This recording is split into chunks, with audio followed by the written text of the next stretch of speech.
పేరట మరొకసారి నేను శుభావందనం తెలియజేస్తున్నాను. సహోదరులారా, మరి దేవుడు మనకిచ్చిన ఈ అవకాశాన్ని బట్టి ముందుగా దేవాది దేవునికి వందనములు.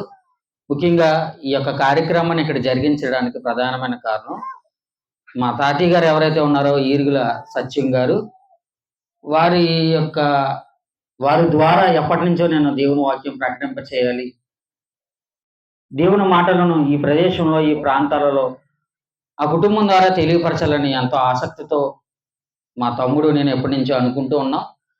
ప్రభు దయ వల్ల ఇప్పటికీ ఆ యొక్క ఆశ నెరవేరబోతుంది.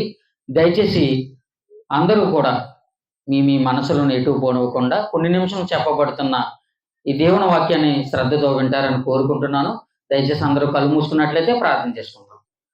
మహాలోకాన్ని కలిగించిన మా కన్న తండ్రి, మీ ఉన్నతమైన ఘనమైన నామానికి వందనములు నాయన. మీరు ఇచ్చిన అవకాశాన్ని బట్టి సమయాన్ని బట్టి మీకు ఎంతో వందనములు తండ్రి. మా ఆశను తండ్రి మీరు నెరవేర్చుతున్నందుకు వందనములు దేవా. తండ్రి, మీరు ఏ మాటలైతే తండ్రి ఈ ప్రదేశంలో మీరు వినిపింప చేయాలనుకున్నారో, తెలియపరచాలనుకున్నారు తండ్రి, మీరు మా ద్వారా మాట్లాడమని మీ యొక్క సహాయం మాకు అనుగ్రహించమని తండ్రి మిమ్మల్ని వేడుకుంటున్నాం నాయన. ఇక్కడికి కూడి వచ్చిన ప్రతి ఒక్క బిడ్డని మీరు జ్ఞాపకం చేసుకోమని, అలాగే ఎవరైతే ఇంకా తండ్రి రావాల్సిన వారు ఉన్నారో తండ్రి, వారిని కూడా తండ్రి త్వరితముగా ఈ ప్రదేశానికి త్వరగా తోడుకుని రమ్మని, ఎవరైతే ఈ శబ్దయంత్రం ద్వారా తండ్రి వింటున్నారో తండ్రి, వారికి కూడా మీ జ్ఞానవాకులను తండ్రి తెలియపరచమని అనుగ్రహించమని తండ్రి. ఈ కార్యక్రమం ఆదించే అంతవరకు నాయన మీకు మహిమార్థంగా జరిగేలాగిన తండ్రి సహాయం అనుగ్రహించమని, చిన్నవాడును అల్లిపుడును తండ్రి ఇక్కడ నిలబడి చెబుతున్న నాకు నాయన మీ కుమారుడైన పరిశుద్ధాత్మ నాకు తోడుగా ఉంచమని ఈ చిన్ని ప్రార్థన మీ కుమారుడు మా రక్షకుడైన యేసుక్రీస్తు వారి నామమున అడిగి వేడుకుంటున్నాను పరమ తండ్రి, ఆమేన్. ప్రియమైన దేవుని పిల్లారా, మరి సర్వలోకానికి సువార్త అనే ఒక మంచి కార్యక్రమం ద్వారా సమాజంలో చుట్టూ ఉన్న నా ఊరు ఏదైతే ఉందో, నా ప్రాంతం ఏదైతే ఉన్నదో, మా చుట్టూ ఉన్న ప్రదేశాలు ఏవైతే ఉన్నాయో వీటికి ముందుగా సువార్త ప్రకటింప చేయాలని, దేవుని మాటలు విస్తృతంగా ప్రకటించాలని ఎంతో ఆసక్తి కలిగి మరి ఈ క్రైస్ట్ చర్చ్ గొంచాలనే ఈ సంఘం ద్వారా ఈ కార్యక్రమం జరపబడుతుంది. ప్రియులారా, దేవుడు మనకి అనుగ్రహించిన సమయాన్ని మనందరూ సద్వినియోగపరుచుకున్నాం. ఈ రోజు రాత్రి మంచి సంగతులను మనం దేవుడు అనుగ్రహించే సంగతులను పరిశీలించేద్దాం. ప్రియులారా, సమాజంలో మనం చూసినప్పుడు ఎక్కడ చూసినా, ఏ ప్రదేశంలో చూసినా, ఏ ప్రాంతాలలో చూసినా ఏమండి, ప్రతి మనిషికి ఒక గురి ఉంటుంది, ఒక ఆలోచన ఉంటుంది. ప్రతి మనిషి భూమి మీద ఎందుకు బ్రతుకుతున్నాడంటే ఆ బ్రతికే మనిషి యొక్క ఆలోచన విధానం ఏంటో తెలుసా? ఒక చిన్నవాడు కానివ్వండి, పెద్దవాడు కానివ్వండి, స్త్రీలు కానివ్వండి, పురుషులు కానివ్వండి, వయసు మళ్ళిన వారు కావండి, వయసులో ఉన్నవారు కావండి, ఎవరైనా సరే, ధనికులైనా పేదవారైనా, ప్రతి ఒక్కరికి తమ మదిలో ఉండే ఆలోచన ఏంటో తెలుసా? నేను సంతోషంగా ఉండాలి. నేను ఏం చేసినా ఈ భూమి మీద నేను ఎలా ఉండాలి? సంతోషంగా ఉండాలి. అంతే కదండి. ఒక కుటుంబంలో ఉన్న ఒక యజమాని బయటికి వెళ్ళి ఎందుకు కష్టపడతాడండి? కుటుంబం కోసం కాదు. కుటుంబం కోసం ఎందుకు కష్టపడుతున్నాడు? తాను సంతోషంగా ఉండాలి, తానుతో పాటు తన కుటుంబం సంతోషంగా ఉండాలన్న ఒక మంచి ఉద్దేశంతో కష్టమైన, నష్టమైన, బాధ అయినా, హింస అయినా, ఏది ఏమైనా వీటన్నిటిని భరిస్తూ నేను నా కుటుంబాన్ని సంతోషంగా ఉంచాలి, నేను సంతోషంగా ఉండాలి, నా కుటుంబం సంతోషంగా ఉండాలి, నా పిల్లలు సంతోషంగా ఉండాలనే ఒక మంచి ఉద్దేశంతో మన తండ్రి కానీ మన తల్లి కానీ మన గురించి ఆలోచిస్తూ ఉంటారు. ప్రియమైన దేవుని ద్వారా అలాగే పిల్లలు కూడా ఏమనుకుంటారండి? మంచి పిల్లలు అనుకోండి, ఏమని మాట్లాడుకుంటారండి? ఏమని అనుకుంటారండి? మా అమ్మ నాన్న నా కోసం ఇంత కష్టపడుతున్నారు, మా తల్లిదండ్రులు మా కోసం ఇంత కష్ట నష్టాలు పడుతున్నారు, వారికి నేను పెద్ద అయిన తర్వాత బాగా చదువుకుని ఒక మంచి ఉద్యోగం సంపాదించి, లేదా ఒక మంచి వ్యాపారం చేసి, లేదా ఒక మంచి ఉన్నతమైన ప్రదేశానికి పొజిషన్కి నేను వెళ్ళి వారిని సంతోషంగా ఉంచాలి అనుకుంటాడు. అందరి జీవితంలో జరిగేది ఇదే కదండి. కానీ ప్రతి మనిషికి ఒక గోల్ ఉంటుంది. ఏంటో గోల్?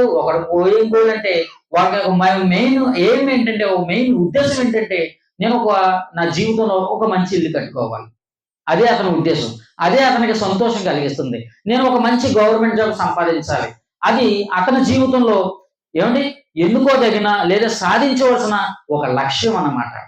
ఇలా ఒక్కొక్కరికి ఒక్కో లక్ష్యం ఉంటుంది. ఎందుకంటే ఇవన్నీ కూడా వారందరూ సంతోషంగా ఉండడానికి. కానీ బాధపడే విషయం ఏంటో తెలుసా? మీకు ఒకవేళ నచ్చని విషయం ఏంటో తెలుసా? వీటి వల్ల ఈ చిన్న చిన్న ఆనందాల కోసం మనం ఒకసారి ఆలోచిస్తే ఈ చిన్న చిన్న లక్ష్యాలను మనం ముందుంచుకుంటే అవి సాధించిన తర్వాత మనం సంతోషంగా ఉండలేమండి. నా మాట మీకు బాగా అర్థమైంది అనుకుంటున్నాను. ఒక ఇల్లు కట్టడమే నా జీవితంలో సంతోషం అని నేను అనుకుంటే నేను ఇల్లు కట్టడానికి ఆహర్నిశలు కష్టపడి మొత్తం మీద ఇల్లు ఏదోలా కడతాను. కట్టిన తర్వాత అక్కడితో నా సంతోషం ఫుల్ఫిల్ అయిపోతుందా? అవ్వదు. ఎందుకంటే ఇల్లు కట్టిన తర్వాత ఏముంటాయి? అప్పులు ఉంటాయి. అంతే కదమ్మా? అప్పు లేకుండా ఇల్లు కట్టడం అంటే చాలా కష్టం. అంతే లోకంలో ఒక సామెత ఉంది కదా, ఇల్లు కట్టి చూడు, పెళ్లి చేసి చూడు. ఎందుకన్నారా మాట? అది కష్టం. ఆ రెండు చేయడం చాలా కష్టం. ఎందుకంటే ఒక వివాహం చేయాలంటే తక్కువలో తక్కువ, ఎంత తక్కువ వారైనా సరే ఒక 5 లక్షల రూపాయలు ఖర్చు అవుతుంది. పురుషులుగా అయితే ఒక 5 నుంచి 6 లక్షలు కట్టవుతాయి. అలాగే స్త్రీలుగా ఉన్న వారికి అయితే మరలా కట్నం ఇవ్వాలి, వారికి మళ్ళీ సారి పెట్టాలి, రకరకాల కార్యక్రమాలు అన్ని చేసిన తర్వాత ఒక 10 లక్షల దాకా వారికి అవుతుంది. కాబట్టి అది కష్టంతో కూడుకున్న పని కాబట్టి వారికి కష్టం. అందుకే పెళ్లి చూసి చూడు అన్నారు. పెళ్లి చేసి చూడు నీకు తెలుస్తుంది అన్నారు.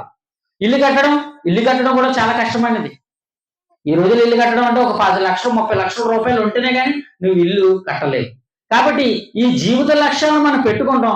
ఒకవేళ సాధించేసిన తర్వాత ఏమంటే ఇల్లు కట్టారు కదా చాలా సంతోషంగా ఉన్నారంటే ఏముంటామండి సంతోషంగా? ఎందుకంటే మా జీవితంలో సంతోషం ఎక్కడ ఉంది? ఆల్రెడీ ఎంత ఉంది అప్పు? 5 లక్షల రూపాయలు అప్పు ఉన్నది అక్కడ. ఏమండి రకరకాల ఈఎంఐలు కట్టుకోవాలి, మేము బ్యాంకు లోన్ తెచ్చిస్తామండి, కట్టాలనే ఉద్దేశంతో దిగిపోయాం కాదండి, పేకల్లో కష్టాల్లో మునిగిపోయామంటాం. మరి ఒకప్పుడేమో నువ్వేం చెప్పావు లక్ష్యం అంటే? నా జీవిత లక్ష్యం అంటే ఏం చెప్పావు? ఇల్లు కట్టడమే లక్ష్యం అన్నావు. మరి దాంతో నీకు సంతోషం ఉందా? లేదు. మరికొంతమంది అనుకుంటారు నేను మంచి గవర్నమెంట్ ఉద్యోగం సంపాదించాలంటాడు. రైటే, మంచి ఉద్యోగం సంపాదించాడు, మంచి పోలీసు ఉద్యోగం సంపాదించాలని ఆ చిన్న లక్ష్యాన్ని సాధించడానికి ఎంతో మంది కష్టపడి ఆ రన్నింగ్ రేస్ లో పడి చాలా మంది చనిపోయిన వారు ఉన్నారండి. చాలా మంది ప్రాణాలను పోగొట్టుకున్న వారు ఉన్నారండి. చూసారా? దానిని సాధిస్తే సంతోషం అనుకున్నారు, దాన్ని సాధించే క్రమంలో ఎలా మునిగిపోయారు?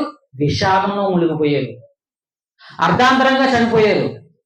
ప్రియమైన దేవుని పిల్లలు ఆలోచించండి. అంటే మనం లోకపరంగా చూసుకున్న చిన్న చిన్న ఈ లక్ష్యాలు ఏవైతే ఉన్నాయో వీటి వల్ల మీకు పరిపూర్ణమైన సంతోషం ఉంటుందంటే ఎప్పటికీ ఉండదండి, ఎప్పటికీ ఉండదు. మరి మన లక్ష్యం ఎలాంటిది ఉండాలి? మన గురి దేని మీద ఉండాలి? మన గురి ఎప్పుడు దేవుని మీద ఉండాలి, మన గురి ఎప్పుడు పరలోకం మీద ఉండాలి. దాన్ని సాధించాలనే ఒక మంచి ఉద్దేశంతో ఉండాలి. ఏమండి ఏమన్నా అంటే అన్నారు కానండి, మరీ వెర్రుబాబులో మేమైనా కనపడుతున్నామండి మీ కంటికి? ఇల్లు కట్టేది అంటే అదేమో పెద్ద సంతోషం ఉండదు అన్నారు, పెళ్లి చేయడం పెద్ద సంతోషం ఉండదు అన్నారు, కానీ దేవుని మాత్రం పరలోకం మాత్రం తెలుసుకుంటే సంతోషం ఉంటుందా? నిజమేనా? వినడానికి చాలా వింతగా ఉంది కదండి చాలా మందికి. దేవుడు అంటే సమాజంలో అందరికీ వెర్రితనమే కదండి. అందుకే ఎంత చదవబడిన వాక్య పఠంలో కూడా ఏం చేసేవారు? క్రీస్తుని గురించి, సిలువని గురించి వార్త నశించుచున్న వారికి వెర్రితనంగా ఉన్నారంట. యేసుక్రీస్తు సిలువను కూర్చున్న వార్త చాలా మందికి వెర్రితనంగా ఉన్నదంట. ఎందుకంటే దాని కూడా వెళ్తే ఏమొస్తుంది? యేసుక్రీస్తుని నమ్ముకుంటే మనకేమొస్తుంది? మనకేం సంతోషాలు ఉంటాయి, మనకేం కష్టాలు పోకుండా ఉంటాయి అని మాట్లాడుతూ ఉంటుంటారు. కానీ ప్రియులరా, మనం మన యొక్క ఏం ఏదైతే ఉందో, మన లక్ష్యం ఏదైతే ఉన్నదో ఇప్పుడు పరలోకంగా ఉండాలి. దానివల్ల సంతోషంగా ఉంటారంటే ఉంటారు. ఎలా ఉంటారండి అని మీరు నన్ను ప్రశ్నించవచ్చు. ఎలా ఉంటారో మనం పాఠం ముందుకు వెళ్ళేసరికి మీకు బాగా అర్థమవుతుంది. మంచి మాట ఏమండి దావీదు గారు చెప్తున్నా చూడండి. కీర్తనల గ్రంథం 16వ అధ్యాయం, కీర్తనల గ్రంథం 16వ అధ్యాయం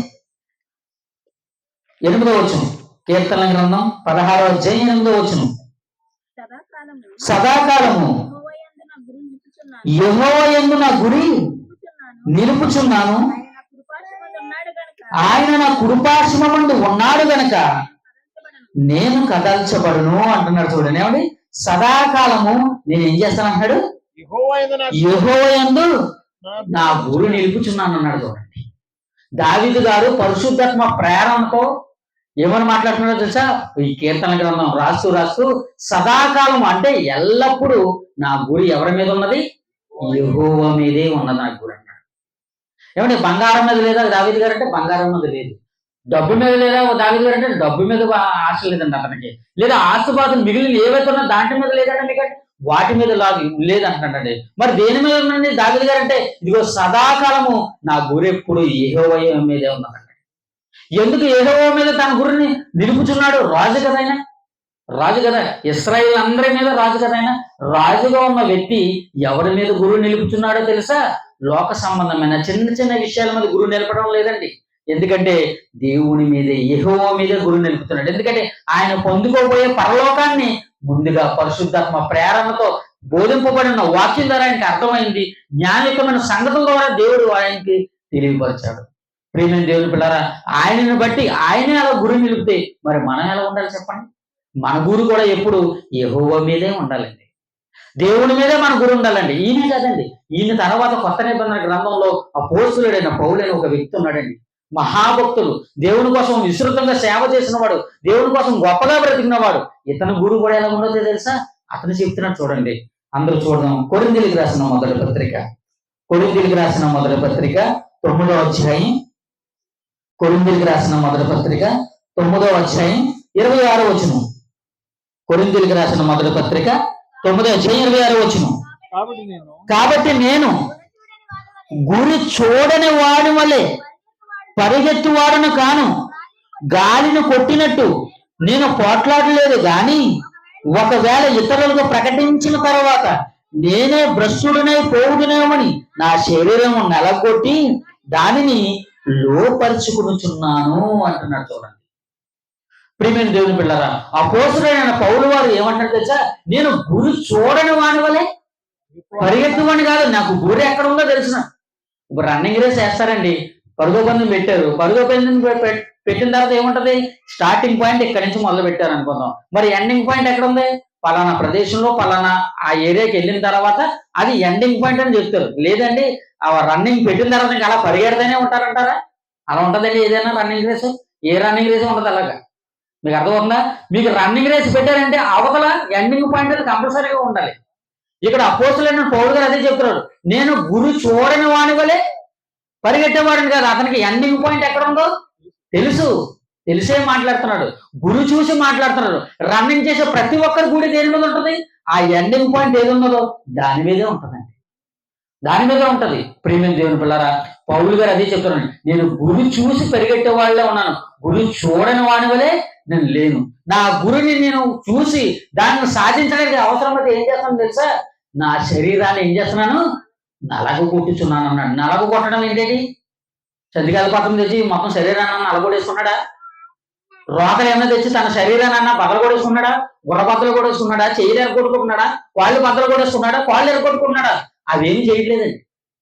శరీరాన్ని నలగ కొట్టుకోవడం అంటే కొన్ని కొన్ని కోరికలను అదుపు చేసుకుంటున్నాడు, కొన్ని కొన్ని ఆహారాలను తినడం మానేస్తున్నాడు, కొన్ని కొన్ని సమయాలకు కొన్ని కొన్ని కార్యక్రమాలకి వెళ్ళడం మానేశాడు, కొన్ని కొన్ని సమయాన్ని దేవుడిగా అప్పగిస్తున్నాడు. మిగిలిన చెత్త కార్యక్రమం ఏముంది దానికి అప్పగించట్లేదు. ప్రియమైన దేవుడి పిల్లల, ఆ విధంగా తన శరీరాన్ని ఏం చేస్తున్నాడు? నలగొడుతున్నాడు. ఎందుకంటే ఆయన ఒక గురువుని చూస్తున్నాడు, ఆ గురువుని సంపాదించాలనుకుంటున్నాడు. ఎందుకు ఆ గురువుని చూస్తున్నాడు? ఆ గురువు దగ్గరికి వెళ్తే అసలు ఏమొస్తుంది? ఒక బహుమానం వస్తుంది, అంతే కదండి. రన్నింగ్ రేస్ పెట్టారు మనకి, ఇక్కడ నుంచి అక్కడ వరకు పరిగెత్తమన్నారు. ఊరకనే పరిగెత్తమంటే ఎవరైనా పరిగెడతారండి? ఏమ్మా, మనందరూ రన్నింగ్ రేస్ పెట్టారు, పరిగెత్తమన్నప్పుడు పరిగెడితే ఇప్పుడు ఆ స్తంభం దగ్గరికి వెళ్ళరమ్మన్నారు. ఏంటి ఊరకనే పరిగెడతాడు, నువ్వు ఎందుకు వెళ్తావు? ఇది మాకేం పని పడలేదండి, మా ఎనర్జీని అంతా మేము ఎందుకు వేస్ట్ చేసుకోవాలి, కాబట్టి మేము వెళ్ళమంటారు. కాబట్టి మీకు అక్కడ ఏం పెట్టాలి?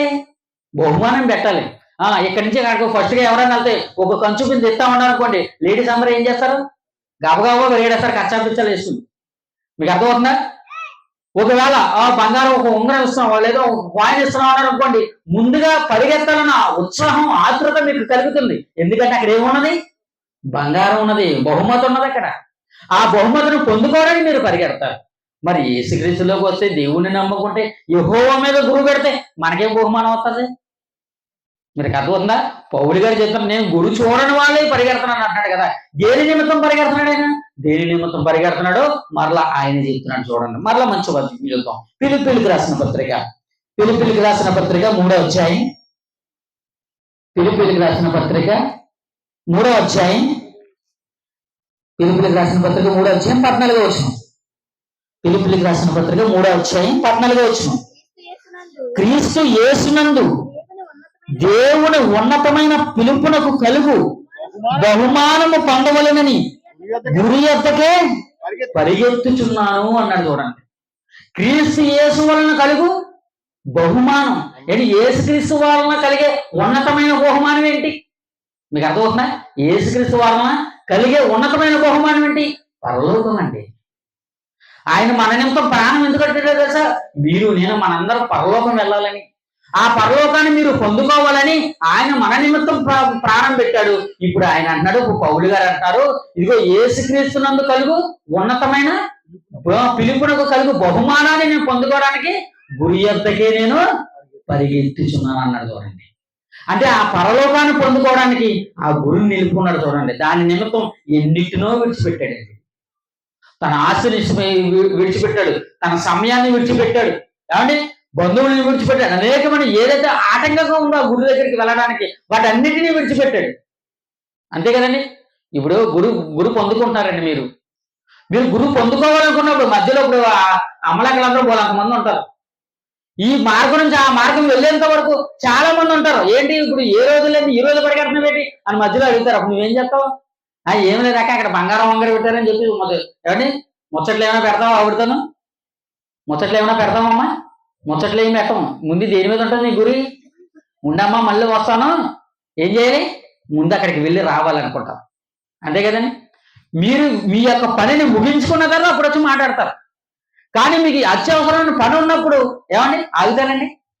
సపోజ్ మీకు ఇంకేలాగా అర్థం కాకపోతే మరొక విషయం చెప్తాను.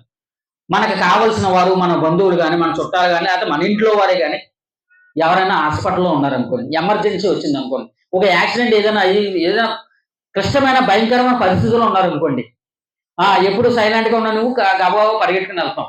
మధ్యలో ఎవరో రోజు నీతో మాట్లాడే ఫ్రెండ్స్ ఎవరో ఉంటారు కదండి, వారు ఆపి అమ్మ ఏమైంది అంటారు. అప్పుడు ఏమైందంటే అమ్మ పలానా ఓడి బండి వేసుకుని వెళ్ళాడు, ఎలా జరిగింది అలా జరిగింది ఎలా జరిగింది ఎలా జరిగింది అని ఒక గంట ఏమైనా సోదిగా చెప్తావు? అక్కడ సోది ఏమైనా చెప్తావమ్మా? చెప్పం. ఏం చెప్తావు? నేను అసలు అవకాశం ఉంటే మళ్ళీ వస్తానంటావు. కనీసం ఆ మాట కూడా మాట్లాడడానికి వీల్లేదంటే అసలు చెవిటోడు ఉంటాడు చూసావా? చెవిటోడు ఎలా వెళ్ళిపోతావు? అలా కంగారుగా వెళ్ళిపోతావు. అప్పుడు ఏమనుకుంటుంది, ఏంటి అంత కంగారుగా వెళ్ళిపోతుంది అని అప్పుడు పక్కింటోళ్ళను వాళ్ళని వీళ్ళని అడిగిన తర్వాత అమ్మ ఏంటి ఆ మనిషి అలా మారిపోతుంది ఏంటి, ఇంకా పలానా వ్యక్తికి యాక్సిడెంట్ అయిందంట. నువ్వు చెప్పవలసిన విషయాన్ని ఎవరు చెప్పారు? వేరొకరు చెప్పారు. కానీ నీ గురి ఎక్కడ ఉంది? హాస్పిటల్ ఉంది ముందు గురి అక్కడికి వెళ్ళాలి కదా. సేమ్ అపోస్తులైన పౌలు గారు ఏం చేస్తున్నారు? గురి యొద్దకు పరిగెట్టాలని ఎంతో ఆతృతతో మిగిలిన ఏదైతే ఉన్నాయో వాటన్నిటినీ విడిచిపెట్టాడంటే, లోక సంబంధం ప్రతిదానిని విడిచిపెట్టాడంట. అప్పుడు వరకు పౌలు యొక్క జీవితం వేరు. యేసుక్రీస్తు వారిని నమ్ముకున్న తర్వాత, ఆయనలోకి మారిపోయిన తర్వాత, ఆయన గురించి ప్రకటిస్తున్నప్పుడు ఆయన జీవితం వేరండి. ఆయన జీవితం వేరు. ప్రియమైన దేవుని పిల్లారా, లోక సంబంధమైన చిన్న చిన్న విషయాల మీద మనం ఆలోచన పెట్టుకుంటే, వాటిని చూసి వాటిని పొందుకుంటే మనం సంతోషంగా ఉంటే పొరపాటు. ఏమండి మరి గొప్పగా విచిత్రంగా చెప్పకండి, వినడానికి బాగానే ఉంది కానీ రియాలిటీలో అలా ఉండదని అనుకుంటారు. అంతే కదండి. చూద్దాం మంచి మాటలు దేవుడు మనకి చెప్పాలనుకున్నా, వినిపింప చేయాలనుకున్నా కొన్ని మాటలు మనం చూద్దాం. ఏమండి మీ అందరికీ తెలుసు కదా జ్ఞాని అయిన సొలొమోను. ఈయన ఈ యొక్క ఎవరైతే పౌలు గారు ఉన్నారో, తర్వాత మనం ఎవరైతే మాట్లాడుకున్నా ఈ దావీదు గారు ఉన్నారో, వీరు వలే కాక ఒకనాడు దేవుని యందు గురి పెట్టిన వాడు తర్వాత తన గురిని పక్కన పెట్టి, మీకు అర్థమవుతుందా, తన లక్ష్యాన్ని పక్కన పెట్టి తన హృదయాన్ని సంతోషింపచేయాలని కోరుకున్నాడు. ఎందుకంటే అప్పటికే అతనికి అన్ని కలిగాయండి. సమస్త వైభవం కలిగిన వాడు సొలొమోను. ఈ యొక్క సొలొమోను గారు ఏం చేశారో తెలుసా?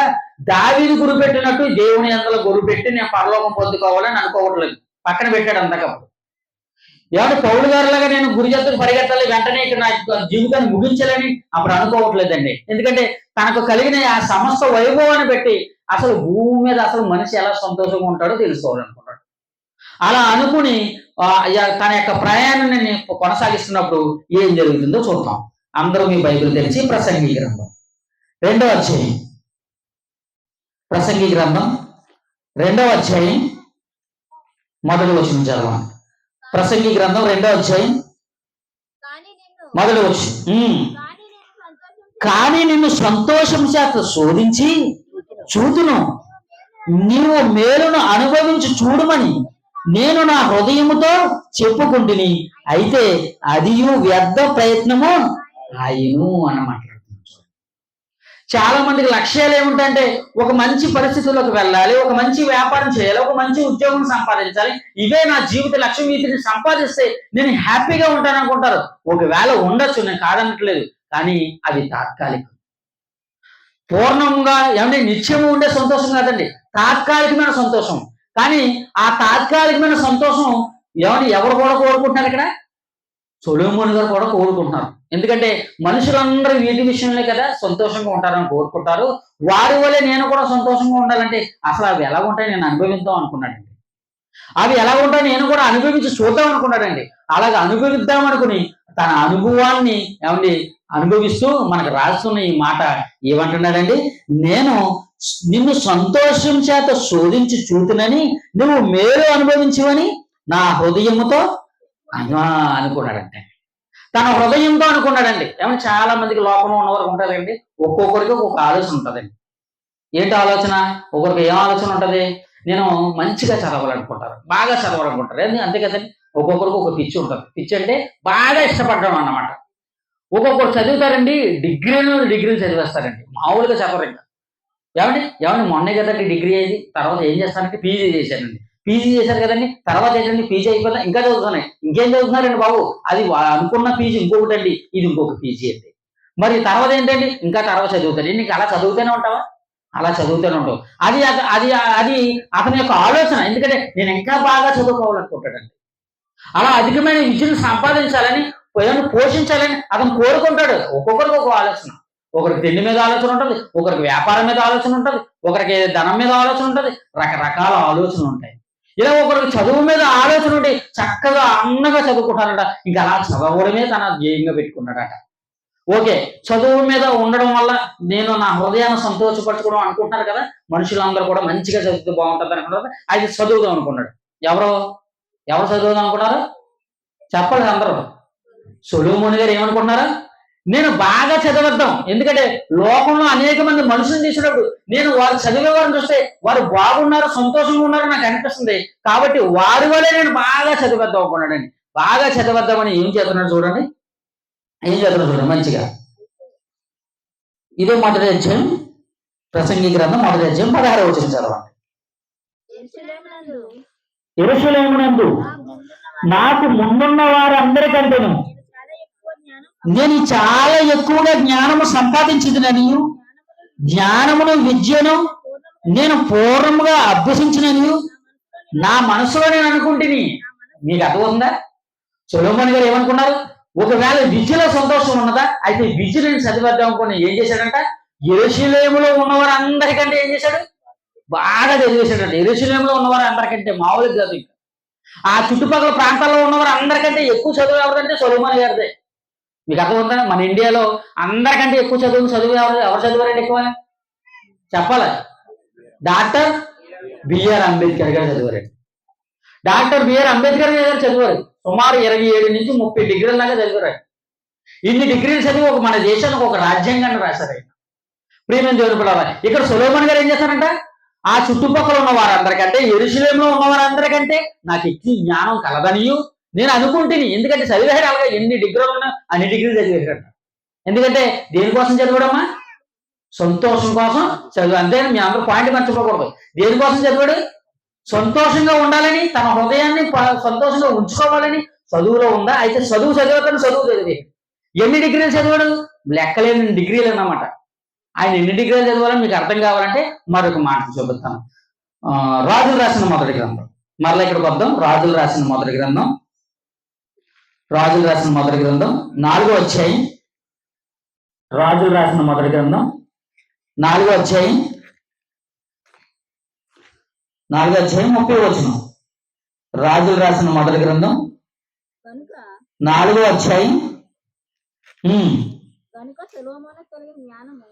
గనుక సొలొమోనుకు కలిగిన జ్ఞానము తూర్పు దేశస్థుల జ్ఞానము కంటేను, ఐగుప్తుల జ్ఞానము కంటేను అధికమై ఉండను. అతడు సమస్తమైన వారి కంటేను, యజ్రహీయుడైన యాతాను కంటేను, మొహోలు కుమారుడైన హేమాను, కలుకోలు దగ్ధ అను వారి కంటేను జ్ఞానవంతుడు ఉండును. గనుక అతని కీర్తి చుట్టూనున్న జనములన్నిటిలో వ్యాపితమాయను అంటున్నాడు. చూడండి, చూసారా? ఎవరెవరైతే జ్ఞానులుగా పిలువబడుతున్నారో చుట్టుపక్కల అందరూ కూడా వారందరినీ మించి చదివేటట్టు ఎవరో సొలొమోను గారు. దేని నిమిత్తం చదివాడు? సంతోషంగా ఉండాలి. నేను సంతోషంగా ఉండాలి, భూమి మీద అందరికంటే సంతోషంగా ఉండాలి, సంతోషాన్ని నేను అనుభవించాలని ఎక్కువ చదివేటంట. మామూలుగా చదవలేదు. ఇక ఆ చుట్టూ ఉన్న వారు అందరికంటే చదివేశారంట. మీకు విషయం తెలుసా? ఆయన అంత జ్ఞానం కలిగి ఉండడం చేత 34వ వచనం ఏం చెప్తున్నాం చూడండి. 34వ వచనంలో అతను జ్ఞానపు మాటలు వినుటకు తెలుసుకున్నటకై అతడు జ్ఞానం గురించి వినిన భూపతులందరిలో నుండి జనులందరిలో నుండి మనుషులు సొలొమోను నొద్దకు వచ్చి చుండరి. ఎందుకు వస్తున్నారు సొలొమోను దగ్గరికి? అతనికి కలిగిన జ్ఞానం గురించి, అతనికి కలిగిన ఆ యొక్క జ్ఞాన యొక్క వాక్కులను గురించి వినడానికి భూపతులందరిలో, భూపతులు అంటే ఒక దేశం ఉందనుకోండి, ఆ దేశంలో పెద్ద పెద్ద బడాబాబులు ఎవరైతే ఉన్నారో, పెద్ద పెద్ద చదువులు ఎవరైతే ఉన్నారో, పెద్ద పెద్ద విద్యావంతులు ఎవరైతే ఉన్నారో వారందరూ ఎవరి దగ్గరికి వస్తున్నారంట? సొలొమోను గారి దగ్గర. ఎందుకు వస్తున్నారు? సొలొమోనుకి ఇంత జ్ఞానం కలిగింది. ఆయన 3000 సామెతలు రాశారట. ఎన్ని సామెతలు? 3000 సామెతలు రాశారట. 1000 కీర్తనలు రాశారంట. అదే చెప్తాను చూడండి. 1005 కీర్తనలు రచించను, 3000 సామెతలను తర్వాత కింద చదువును చూడండి. 33వ వచనం మరియు లెబానానులో దేవదారు వృక్షమునే గాని గోడలో నుండి మొలుచు ఇస్సోపు మొక్కనే గాని చెట్లన్నిటిని గూర్చి అతడు వ్రాసును, మరియు మృగములు, పక్షులు, ప్రాకు జంతువులు, జలచరములు అని వాటన్నిటిని గూర్చి అతడు వ్రాసెను అంటాడు. చూడండి, అబ్బబ్బా ఎంత జ్ఞానవంతుడండి. ఇతను చదువు ప్రపంచంలో ఏ వ్యక్తి చదవలేదు ఎప్పటికీ కూడా. ఎవరైనా చెయ్యగలరా? ఎవరైనా మీరు ఒకవేళ గూగుల్లో సెర్చ్ చేసి చూడండి ఒకసారి. ఒకవేళ గూగుల్లో సెర్చ్ చేసి చూడండి. ఎందుకు చెప్తాను తెలుసా? జంతువులు ఎన్ని ఉన్నాయో వాటి శాస్త్రం రాసేసాడంట. మీకు అర్థం ఉన్న పక్షులు ఎన్ని ఉన్నాయో ఆ పక్షు జాతులు పక్షి శాస్త్రం రాసేసాడంట. కానీ బాటనీ అంటారు కదా, హిస్టరీ అంటారు కదా, జియోలాజికల్ శాస్త్రం అంటారు కదా, ఈ శాస్త్రాలు ఏవైతే ఉన్నాయో జంతువుల కోసం రాశాడు, పురుగుల కోసం రాశాడు, పక్షుల కోసం రాశాడు. చెట్లు అయితే ప్రపంచంలో ఎన్నైతే చెట్లు ఉన్నాయో, ఈ సృష్టిలో ఎన్ని చెట్లు ఉన్నాయో ఆ చెట్లన్నీ కోసం రాశాడు. ఏమండి నేల మీద పాకే ప్రతి పురుగుల కోసం రాశాడు. అంబేద్కర్ గారు ఏం చేశారు? అంబేద్కర్ గారు ఏం రాశారు? రాజ్యాంగం రాశారు. రాజ్యాంగం రాసిన వ్యక్తిని మనం పిల్లలు చూస్తున్నాం, గొప్ప వ్యక్తిగా చూస్తున్నాం కదా. ఎందుకంటే ప్రపంచంలో ఏ వ్యక్తి రాయలేడని, అలాంటి వ్యక్తి లేడని గొప్పగా చూస్తున్నాం. మరి ఇక్కడ సొలొమోను గారు 1, 2 కాదు, జంతువుల కోసం రాశాడు, పురుగుల కోసం రాశాడు, చెట్ల కోసం రాశాడు, జలచరములు అంటే సముద్రంలో ఉన్న ఈ చేపలు ఏవైతే ఉన్నాయో, ఈ మత్స్యములు ఏవైతే ఉన్నాయో వాటి అన్నిటి గురించి రాసేసాడు. అంటే ఎంత బుర్రండి, ఎంత చదివేశాడు. అతని దగ్గరికి వెళ్ళి ఎవరైనా ఏదైనా మాట్లాడితే ఆవిడైతే ఏం చేస్తాడు? పేగులు లెక్కడేస్తాడు. ఎందుకంటే అతను ఎవరో జ్ఞాని. అంత చదువు చేసేసాడండి, అంత జ్ఞానం సంపాదించేశాడండి. అంటే ప్రపంచంలో ఎవరికి లేని చదువు ఎందుకు సంపాదించాడు? వాటిని మర్చిపోకూడదు. ఎందుకు సంపాదించాడు? ఎందుకు చదివాడు? సంతోషంగా ఉండడానికి. అవునా? అప్పుడు ఏమంటాడు చూడండి. మరి చదువు వల్ల మరి సొలొమోను గారికి వచ్చిందో లేదో చూడాలి కదా. మనం ప్రసంగి గ్రంథం చదువు. సంతోషం వల్ల, అది చదువు వల్ల అతనికి సంతోషం కలిగిందో లేదో ఒకసారి చూద్దాం. ప్రసంగి గ్రంథం 1వ అధ్యాయం 17వ వచనం. నా మనస్సు నిలిపి జ్ఞానాభ్యాసమును వెర్రితనమును మతిహీనతను తెలుసుకునేందుకు ప్రయత్నించదని, అయితే ఇదియు గాలికి ప్రయాసపడుటకై అని తెలుసుకుంటుని, విస్తారమైన జ్ఞానాభ్యాసము చేత విస్తారమైన దుఃఖము కలుగును, అధిక విద్య సంపాదించిన వానికి అధిక శోకము కలుగును అన్నాడు. చూడ మొత్తం మీద ఈయన రిజల్ట్ ఏం చేశాడంటే సంతోషం లేదు, పాడు లేదు. మీరు ఏం చేయాలంటే విస్తారమైన చదువు చదవడం మీకు ఏమొస్తుంది? దుఃఖం వస్తుంది, వెర్రితనం వస్తుందిరా ఎరువులారా అని చెప్పాడు. ఏమంటే అలాగైతే మీరు ఏం చేయండి? మీరు చదువుకోవద్దండి అనొచ్చు. నేను చదువుకోవద్దని చెప్పలేదు, చదువుకోవద్దని సొలొమోను కూడా చెప్పలేదు. ఏం చెప్పారు తెలుసా? దేవుని విడిచిపెట్టి, దేవుని యొక్క గురుని విడిచిపెట్టి నీ ఇష్టానుసారం చదువుకుని ఇదే జీవితం అనుకుంటే నీ చివరికి ఏమైపోతావు? వెర్రివాడు అయిపోతావు, దుఃఖంలో ఉండిపోతావు. అధిక విద్య నీకు ఏం కలిగిస్తుంది? వెర్రి పట్టిస్తుంది, శోకం కలిగిస్తుంది, నీకు బాధను కలిగిస్తుంది. మీకు అర్థం ఉందా? బాగా చదివేసాం అనుకోండి, టెన్షన్ ఎక్కువైతే, టెన్షన్ అయిపోతే ఇది అలా చేయాలి, అదే చేయాలి, మన బుర్రలో ఉన్న నరాలు ఏమైపోతాయి? మామూలుగా ఏమవుతుందమ్మా? బీపీ రేజ్ అయిపోతుంది. ఆలోచించేది అప్పటికి తలపోటు వచ్చేస్తుంది అన్నది. తలపోటు వచ్చినప్పుడు జాగ్రత్తగా ఉండండి. ఎందుకంటే ఆ తలపోటు ఇంకా ఎక్కువైపోతుంది అనుకోండి ఏమవుతుంది? నెక్స్ట్ స్టేజ్ అదే, ఇంకా ఆగదు అది. మీకు తల నొప్పి వస్తున్నట్టు దాని అర్థం ఏంటో తెలుసా? మీలో ఉన్న ఈ తల వెంట్రుక కంటే సన్నగా ఉంటాయండి మీ మెదడులో నరాలు. మీ తల వెంట్రుక ఒక వెంట్రుక చూసారా, ఆ వెంట్రుక కంటే సన్నంగా ఉంటాయి. ఆ సన్నమంటి దారిలో రక్తం ఏంటి నిరంతరం ప్రవహిస్తూ ఉంటుంది. అంత చిన్న కన్నం, చిన్న రంధ్రంలో ఆ రక్తం ప్రవహిస్తున్నప్పుడు మీరు ఎలా ఉండాలి? శాంతంగా ఉండాలి. అప్పటికే డాక్టర్ గారి దగ్గర ఏమంటారు? బాబు బీపీ మాత్రం వేసుకుంటారు. బీపీ మాత్రం అంటే ఏంటి? బీపీ అంటే ఏంటమ్మా? Blood pressure. బ్లడ్ ప్రెషర్ అంటే ఏంటి? బాగా ఫోర్స్గా వెళ్ళిపోతుంది అన్నమాట. ఏమంటే అధిక రక్తం కూడా ఫోర్స్గా గుద్దేస్తుంది బాగా. గుద్దేస్తున్నప్పుడు ఏం చేయాలి? దాని ఫ్లోర్ మీరు ఏం చేయాలి? తగ్గించాలి. తగ్గించకపోతే అవుతుంది. ఇప్పుడు బిందులో నీళ్ళు పెట్టుకుంటున్నారండి, మామూలుగా మన కుళాయిలు అయితే బాగా స్పీడ్ కట్టుకుంటే నిండిపోతుంది, తర్వాత నిండిపోయిందని కట్టేస్తాం.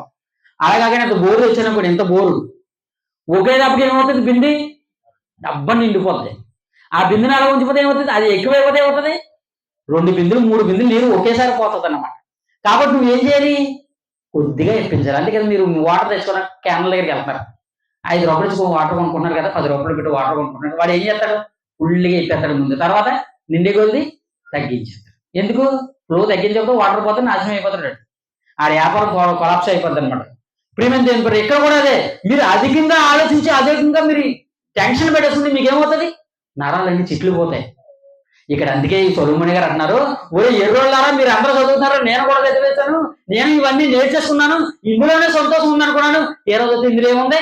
సంతోషం లేదు. ఏమున్నది? దుఃఖం ఉన్నది, విచారం ఉన్నది, శ్రమ ఉన్నది. కాబట్టి దీనివల్ల నాకు ఉపయోగం లేదనుకున్నాడు అని అనుభవంతో చెప్పాడండి. సొలొమోను గారు చెప్పిన తర్వాత లేదండి ఆయన అమ్మ వెర్రోడండి నేను చదివేస్తానంటే వెళ్ళిపోతావు తర్వాత. మీకు అర్థమవుతుందా? సొలొమోను అంటే గొప్పవాడు కాదు, తర్వాత నువ్వు వెళ్ళిపోతావు. ప్రియమైన దేవుని పిల్లారా, రైట్. దీనివల్ల సంతోషం లేదని అతను కొనుక్కున్నాడు. సరే, దీనివల్ల సంతోషం లేదు కదా, మరి చాలా మంది లోకంలో ఎలా ఉంటారు సంతోషంగా? చాలా మంది చెప్పే మాట ఏంటంటే, ఏమంటే మంచిగా మందు తాగితే మంచి భలే ఉంటుందండి, మంచి బీరు తాగితే, మంచి ఏమంటే ఆ యొక్క సారా ప్యాకెట్ తాగేస్తే మంచిగా మనసంతా ఉల్లాసంగా ఉండదు, ఉత్సాహంగా ఉంటది, ఆనందంగా ఉంటుందండి. దానిలో ఉన్న కిక్కు ఇంకెందులో లేదంటారండి. అంతే కదండి. తాగే వాళ్ళందరూ చెప్పే మాట ఏంటండి? ఎరా బాబు ఎందుకు తాగుతున్నా నాన్న, పెదనాన్న, చిన్నానంటే ఒరే నీకు తెలదరా అంటారు, నీకు తెలియదురా అంటారు. ఒకసారి నువ్వు తాగు చూడు, ఎంత ఆనందపడిపోతావు, తేలిపోతావు, గాల్లో తేలినట్టు ఉంటుంది నీకు. అవునా? అలాగైతే తాగుదాం అని చెప్పి సొలొమోను గారు ఏం చేశారు తెలుసా? ఈసారి తాగడం మొదలెట్టాడు. మీకు అర్థమవుతుందా? ఎందుకంటే అనుభవం. ఎందుకంటే వీళ్ళందరూ ఏమన్నారు? లోకంలో ఉన్నవారు అందరూ ఉన్నారు తాగడంలో సంతోషం ఉందని. ఇతను కూడా ఏం చేశాడు? ఓ తాగడంలో సంతోషం ఉందా, నేను ఇంకా చదువులు అనుకున్నాను, కానీ చదువు పక్కన అర్థంలే, సరే తాగుదాం అనుకున్నాడు. తాగుతున్నాడు. చూడండి అప్పుడు 2వ అధ్యాయం ఎన్నో వచనం? 2వ అధ్యాయం 3వ వచనం చదవండి. ప్రసంగి గ్రంథం 2వ అధ్యాయం 3వ వచనం. నా మనసు ఇంకను జ్ఞానము అనుసరించుచుండగా ఆకాశం కింద బ్రతుకు కాలమంతయు మనుషులు ఏమి చేసి మేలు అనుభవించులో చూడవాలని తలచి నా దేహమును ద్రాక్షారసము చేత సంతోషపరుచుకుందునని మతిహీనత సంగతి ఎంతో గ్రహించని నా మనసులో నేను యోచన చేసుకుంటుంది అనుకున్నాడంట. మనసులో అనుకున్నాడంట, అసలు మొత్తం అంతా ద్రాక్షారసంలోనే కదా ఉందన్నారు సంతోషం అంతా, అది తాగుదాం అనుకున్నాడంట. ఏమంటే తాగడంలో మామూలు విస్తారంగా తాగేశాడు. ఎందుకంటే మామూలుగా సంతోషం ఉన్నదన్నాడు కదా, తాగేశాడు. మరి తాగేశారు కదండి సొలొమోను గారు, అందులో సంతోషం ఏమైనా దొరికిందండి మీకు అని మాట్లాడితే ఆయన ఏమంటున్నాడు తెలుసా? ఆయనే ఆయన ఎన్ని సామెతలు రాశాడు అన్నది. ఎన్ని సామెతలు రాశాడు? 3000 సామెతలు రాశాడు కదా. అదే సామెతల గ్రంథంలో త్రాగుబోతు వాడు, ద్రాక్షారసం పుచ్చుకున్నవాడు ఎలా ఉంటాడో చెప్తున్నాడు చూడండి. కానీ ఈయన కదండి మనకు ఆదర్శం కదండి, ఈయన పెద్ద తాగుబోతు. ఈ తాగుబోతు గారు ఏం చెప్తున్నారు చూడండి. సామెతల గ్రంథం 23వ అధ్యాయం, సామెతల గ్రంథం 23వ అధ్యాయం, సామెతల గ్రంథం 23వ అధ్యాయం 29వ వచనం. సామెతల గ్రంథం 23వ అధ్యాయం 29వ వచనం. ఎవరికి శ్రమ, ఎవరికి దుఃఖము, ఎవరికి జగడములు, ఎవరికి చింత, ఎవరికి హేతువు లేని గాయములు, ఎవరికి మంద దృష్టి, ద్రాక్షారసంతో పొద్దుపుచ్చి వారికే కదా. మీకు అర్థమవుతుందా? సొలొమోను గారు ఏం చెప్తున్నారండి? తాను అనుభవించి చూసిన తర్వాత ఇందులో సంతోషం ఉంటుంది అన్నారు కదండి. మరి సంతోషం కనుక్కున్నారు సొలొమోను గారు. అంటే ఈయన అంటున్నాడు, ఒరే నాయనలారా మీకు నమస్కారం. ఎవరికి అనుకుంటున్నారు శ్రమ, ఎవరికి అనుకుంటున్నారు దుఃఖం, ఎవరికన్నారు కొళ్ళిపోతాయి, ఎవరికన్నారు హేతువులని దెబ్బలు తగిలితాయి, ఎవరు అవమానం పెడతారు, ఎవరు సమాజంలో సన్నగిల్లిపోతాడు, ఎవరనుకుంటున్నారు? ద్రాక్షారసం పుచ్చుకునేవాడే కదా. ఏమంటే పొద్దున్నే లేసి తాగేసేవారే కదా. ఎవరైతే తాగుతున్నారో, ఎవరైతే దాంట్లో తెలుగు కలుగుతున్నారో, ఏదైతే ఎవరో ఆ గ్లాస్ మంచి రమ్యంగా కనపడుతుందని దాన్ని పుచ్చుకుంటున్నారో వారికే కదా. దీనిలో సంతోషం ఉంది అనుకున్నాను. దీనిలో సంతోషం లేదు. ఏమున్నాయి? నువ్వు ముందు తాగడం వల్ల ఏమంటారు? నీకు సంతోషం రాదు, ఉల్లాసంతో ఉండదు. ఏముంటాయి? 6 రకాల జబ్బులు వస్తాయి నీకు. మీకు అర్థం ఉందా? 6 రకాల జబ్బులు వస్తాయి. ఏంటంటే జబ్బులు? ఒకటి శ్రమ వస్తుందంట, 2 ఏమొస్తుందంట? దుఃఖం వస్తుందంట, 3వది జగడములు వస్తుందంట, 4వది చింత వస్తుందంట, 5వది హేతువు లేని గాయం వస్తుందంట, 6 నీకు మందదురుసు వస్తుందంట. అంటే చివరికి కొళ్ళు పోతాయి అనమాట, నీ లెవెల్లో పోతాయి అనమాట, నీ కిడ్నీ కూడా వస్తుంది అనమాట, నీ లోనున్న అవయవాలన్నీ పాడైపోతాయి అనమాట. మరి దీనివల్ల సంతోషం ఉందన్నారు లోకంలో ఉన్న వాళ్ళంతా. అయితే సంతోషం లేదు. సంతోషం కాకుండా ఏమొస్తున్నాయి నీకు? బహుమానంగా రోగాలు వస్తున్నాయి, కష్టాలు వస్తున్నాయి, ఇబ్బందులు వస్తున్నాయి. కాబట్టి దీనిలో సంతోషము లేదు. ఎలా అనుభవిస్తున్నాడు చూడండి సొలొమోను గారు. నేను సంతోషంగా భూమి మీద ఉండాలని కోరుకుంటూ ఒక్కొక్కదానే ఉంటాడు. ముందు విద్యను అన్నాడు, విద్యను అభ్యసించాడు, అది వెర్రితనంగా కనపడ్డది. సరే ద్రాక్షారసం ఉన్నారు కదా, సరే ద్రాక్షారసం పుచ్చుకున్నాడు, ఇది కూడా వెర్రితనంగా కనపడుతుంది. దీనివల్ల రోగాలు వస్తాయని తెలుసుకున్నాడు. మన అందరికీ అదే పాఠం చెప్తున్నాడు. ఈ చెప్పిన పాఠం తర్వాత కూడా సొలొమోను కంటే ఎక్కువ తాగేసినాడు నువ్వు కాదు. అతను బాగా తాగాడు. తాగిన తర్వాత చెప్పాడు ఈ మాటలన్నీ. చూడండి, మీకు అర్థమవుతుందా? ఈ మాటలు చెప్పిన తర్వాత అతను అనుభవంతో చెప్పిన తర్వాత వినాలి. లేదంటే నేను కూడా అనుభవించి చూస్తానంటే అతనికి డబ్బు ఉంది కాబట్టి బ్రతికాడు. నీకు ఉన్న ఆ కాస్త కూడా ఏమవుతుంది? వెళ్ళిపోతుంది.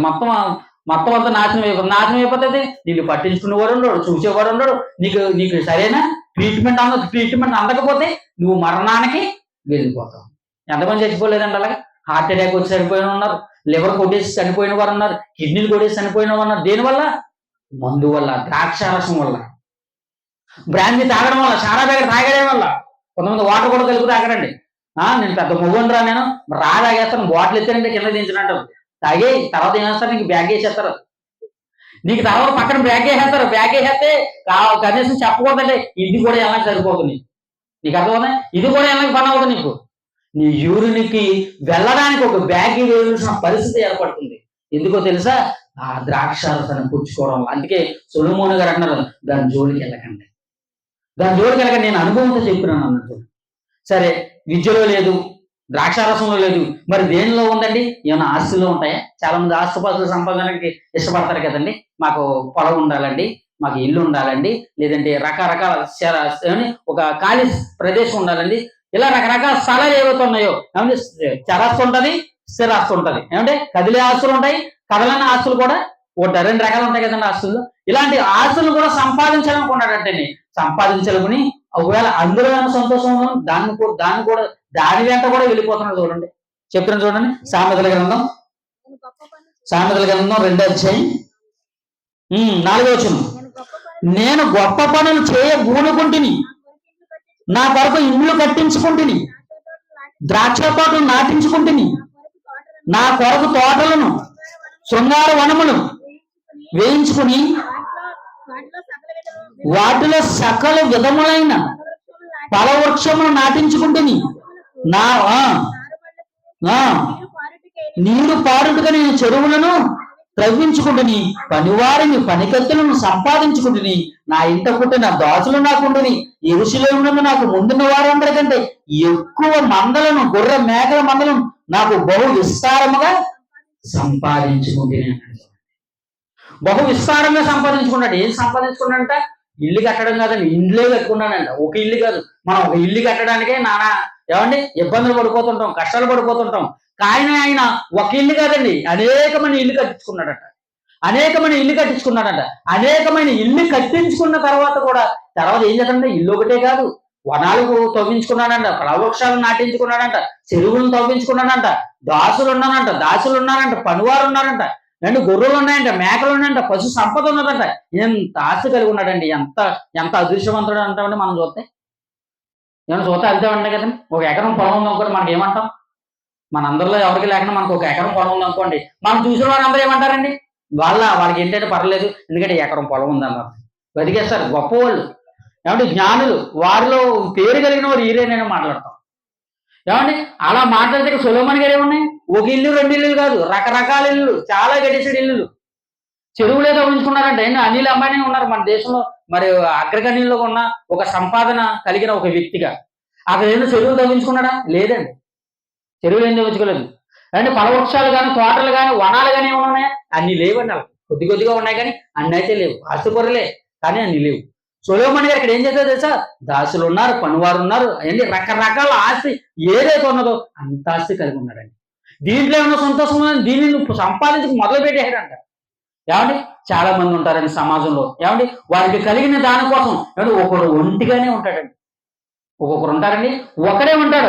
ధనం కోసం, డబ్బు కోసం, లేదా వేరే సంపాదన కోసం కుటుంబాన్ని విడిచిపెట్టి, భార్య పిల్లల్ని విడిచిపెట్టి, ఎవరిని పట్టించుకోకుండా ధన ధన సంపాదన నిమిత్తం అలా పరుగులు వెళ్తూనే ఉంటాడు. తన జీవితంలో సుఖం ఉండదండి. ఆయాసం, దుఃఖమే ఉంటుంది తప్ప ఏమంటే అతనికి జీవితానికి నెమ్మది అనేది ఉండదండి.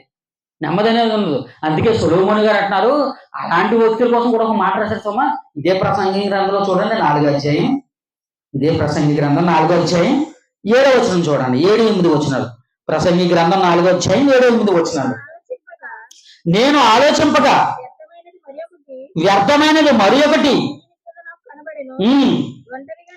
ఒంటరిగానున్న ఒకడు కలడు, అతనికి జతగాడు లేడు, కుమారుడు లేడు, సహోదరుడు లేడు. అయినను అతడు ఎడదగకు కష్టపడును. అతని కన్ను ఐశ్వర్యం చేత తృప్తి పొందదు. అతడు సుఖమునది ఎరుగగయే ఎవరి నిమిత్తం కష్టపడుతున్నానని అనుకోడు. ఇది వ్యర్థమై బహు చింత కలిగి ఉన్నది అన్న చూడండి.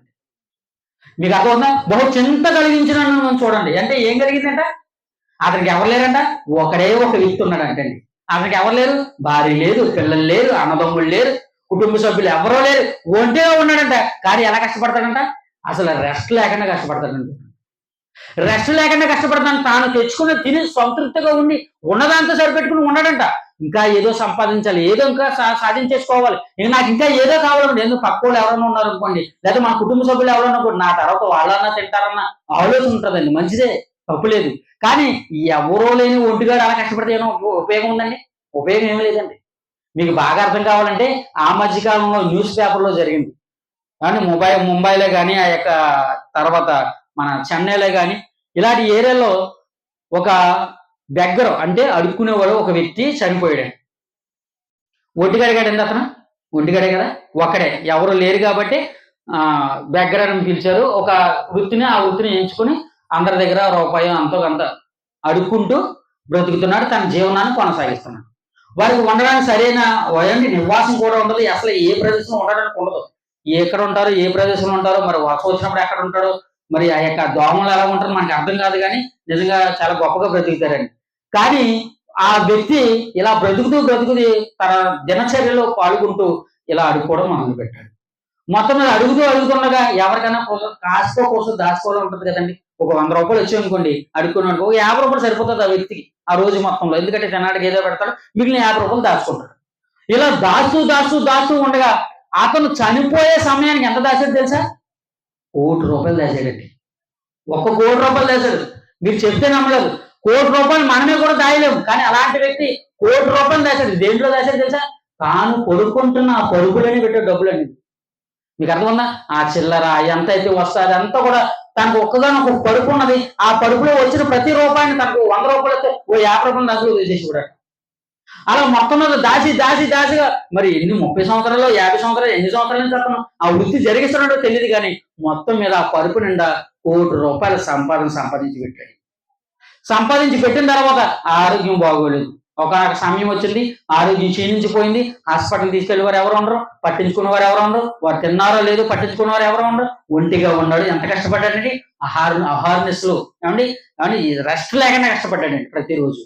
అలా కష్టపడిన వ్యక్తి ఒకనొకడు అనామకుడిగా చనిపోయాడు. మొత్తం మీద మున్సిపాలిటీ వాళ్ళు వచ్చారు, ఖననం చేసేసారు, ఎవరు లేరు కనుక అన్నారు.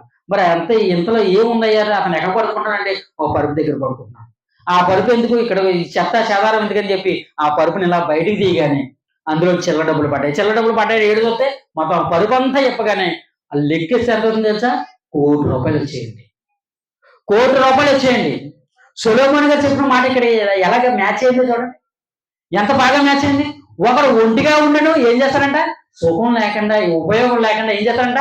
అహార్నెస్ లో కష్టపడ్డాడు. నిజంగా ఆ డబ్బులంతా ఉంచుకుంటే అతను అంత గొప్పగా బ్రతికిందండి.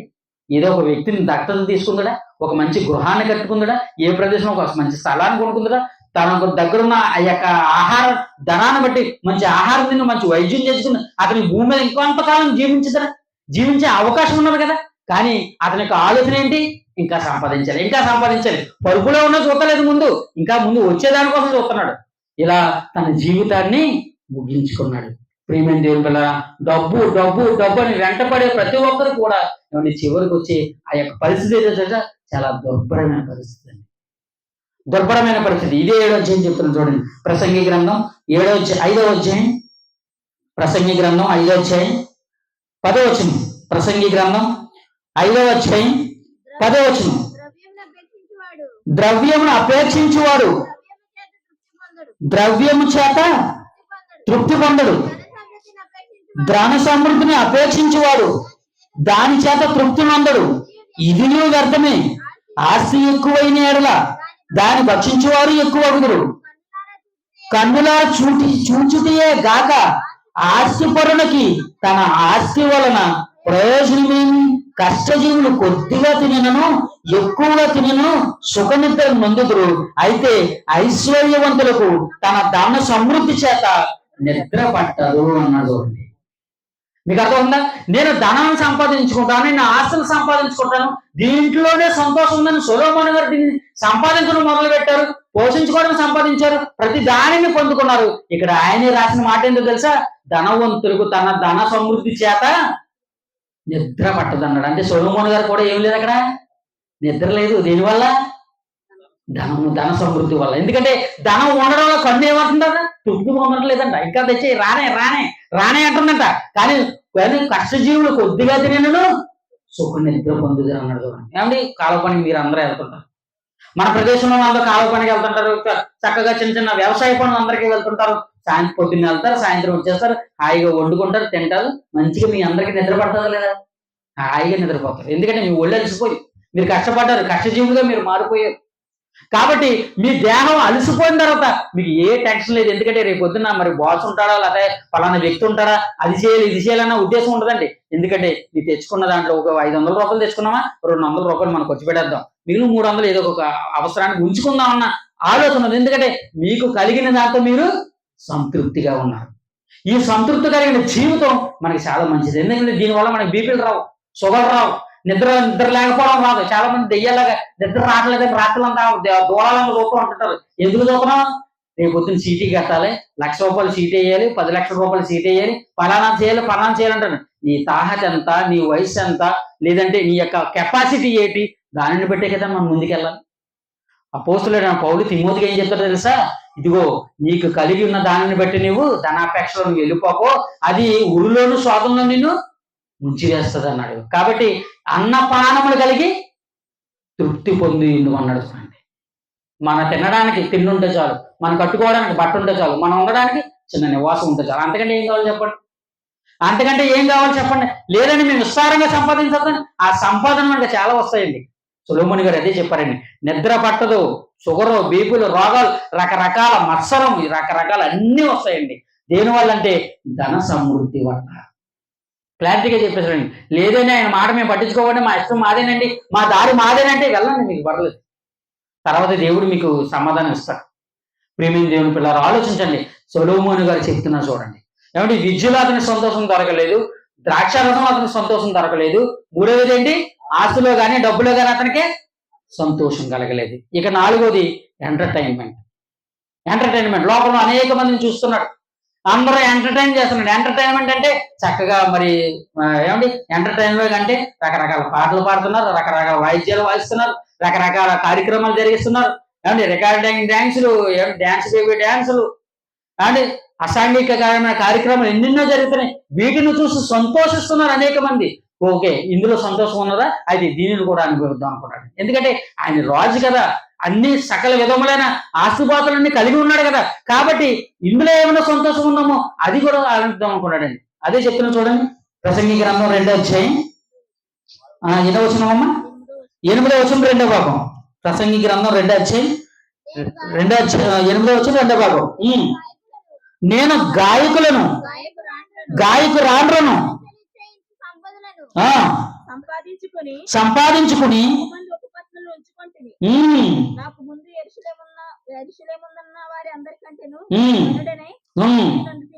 నా జ్ఞానము నన్ను విడిచిపోలేదు అని మాట్లాడుతున్నాను. చూడండి ఏమనండి, నేను గాయకురాలను మనుషులు ఇచ్చించి ప్రతిదాన్ని ఏం చేస్తానంట సంపాదించుకున్నాడండి. చూడండి ఏమండి, ఆయన ఏదైతే గాయకురాలు ఉన్నారో అంటే దాని అర్థం ఏంటంటే, ఇప్పుడు చాలా మంది కొన్ని కార్యక్రమాలు ఉంటుంటాయి.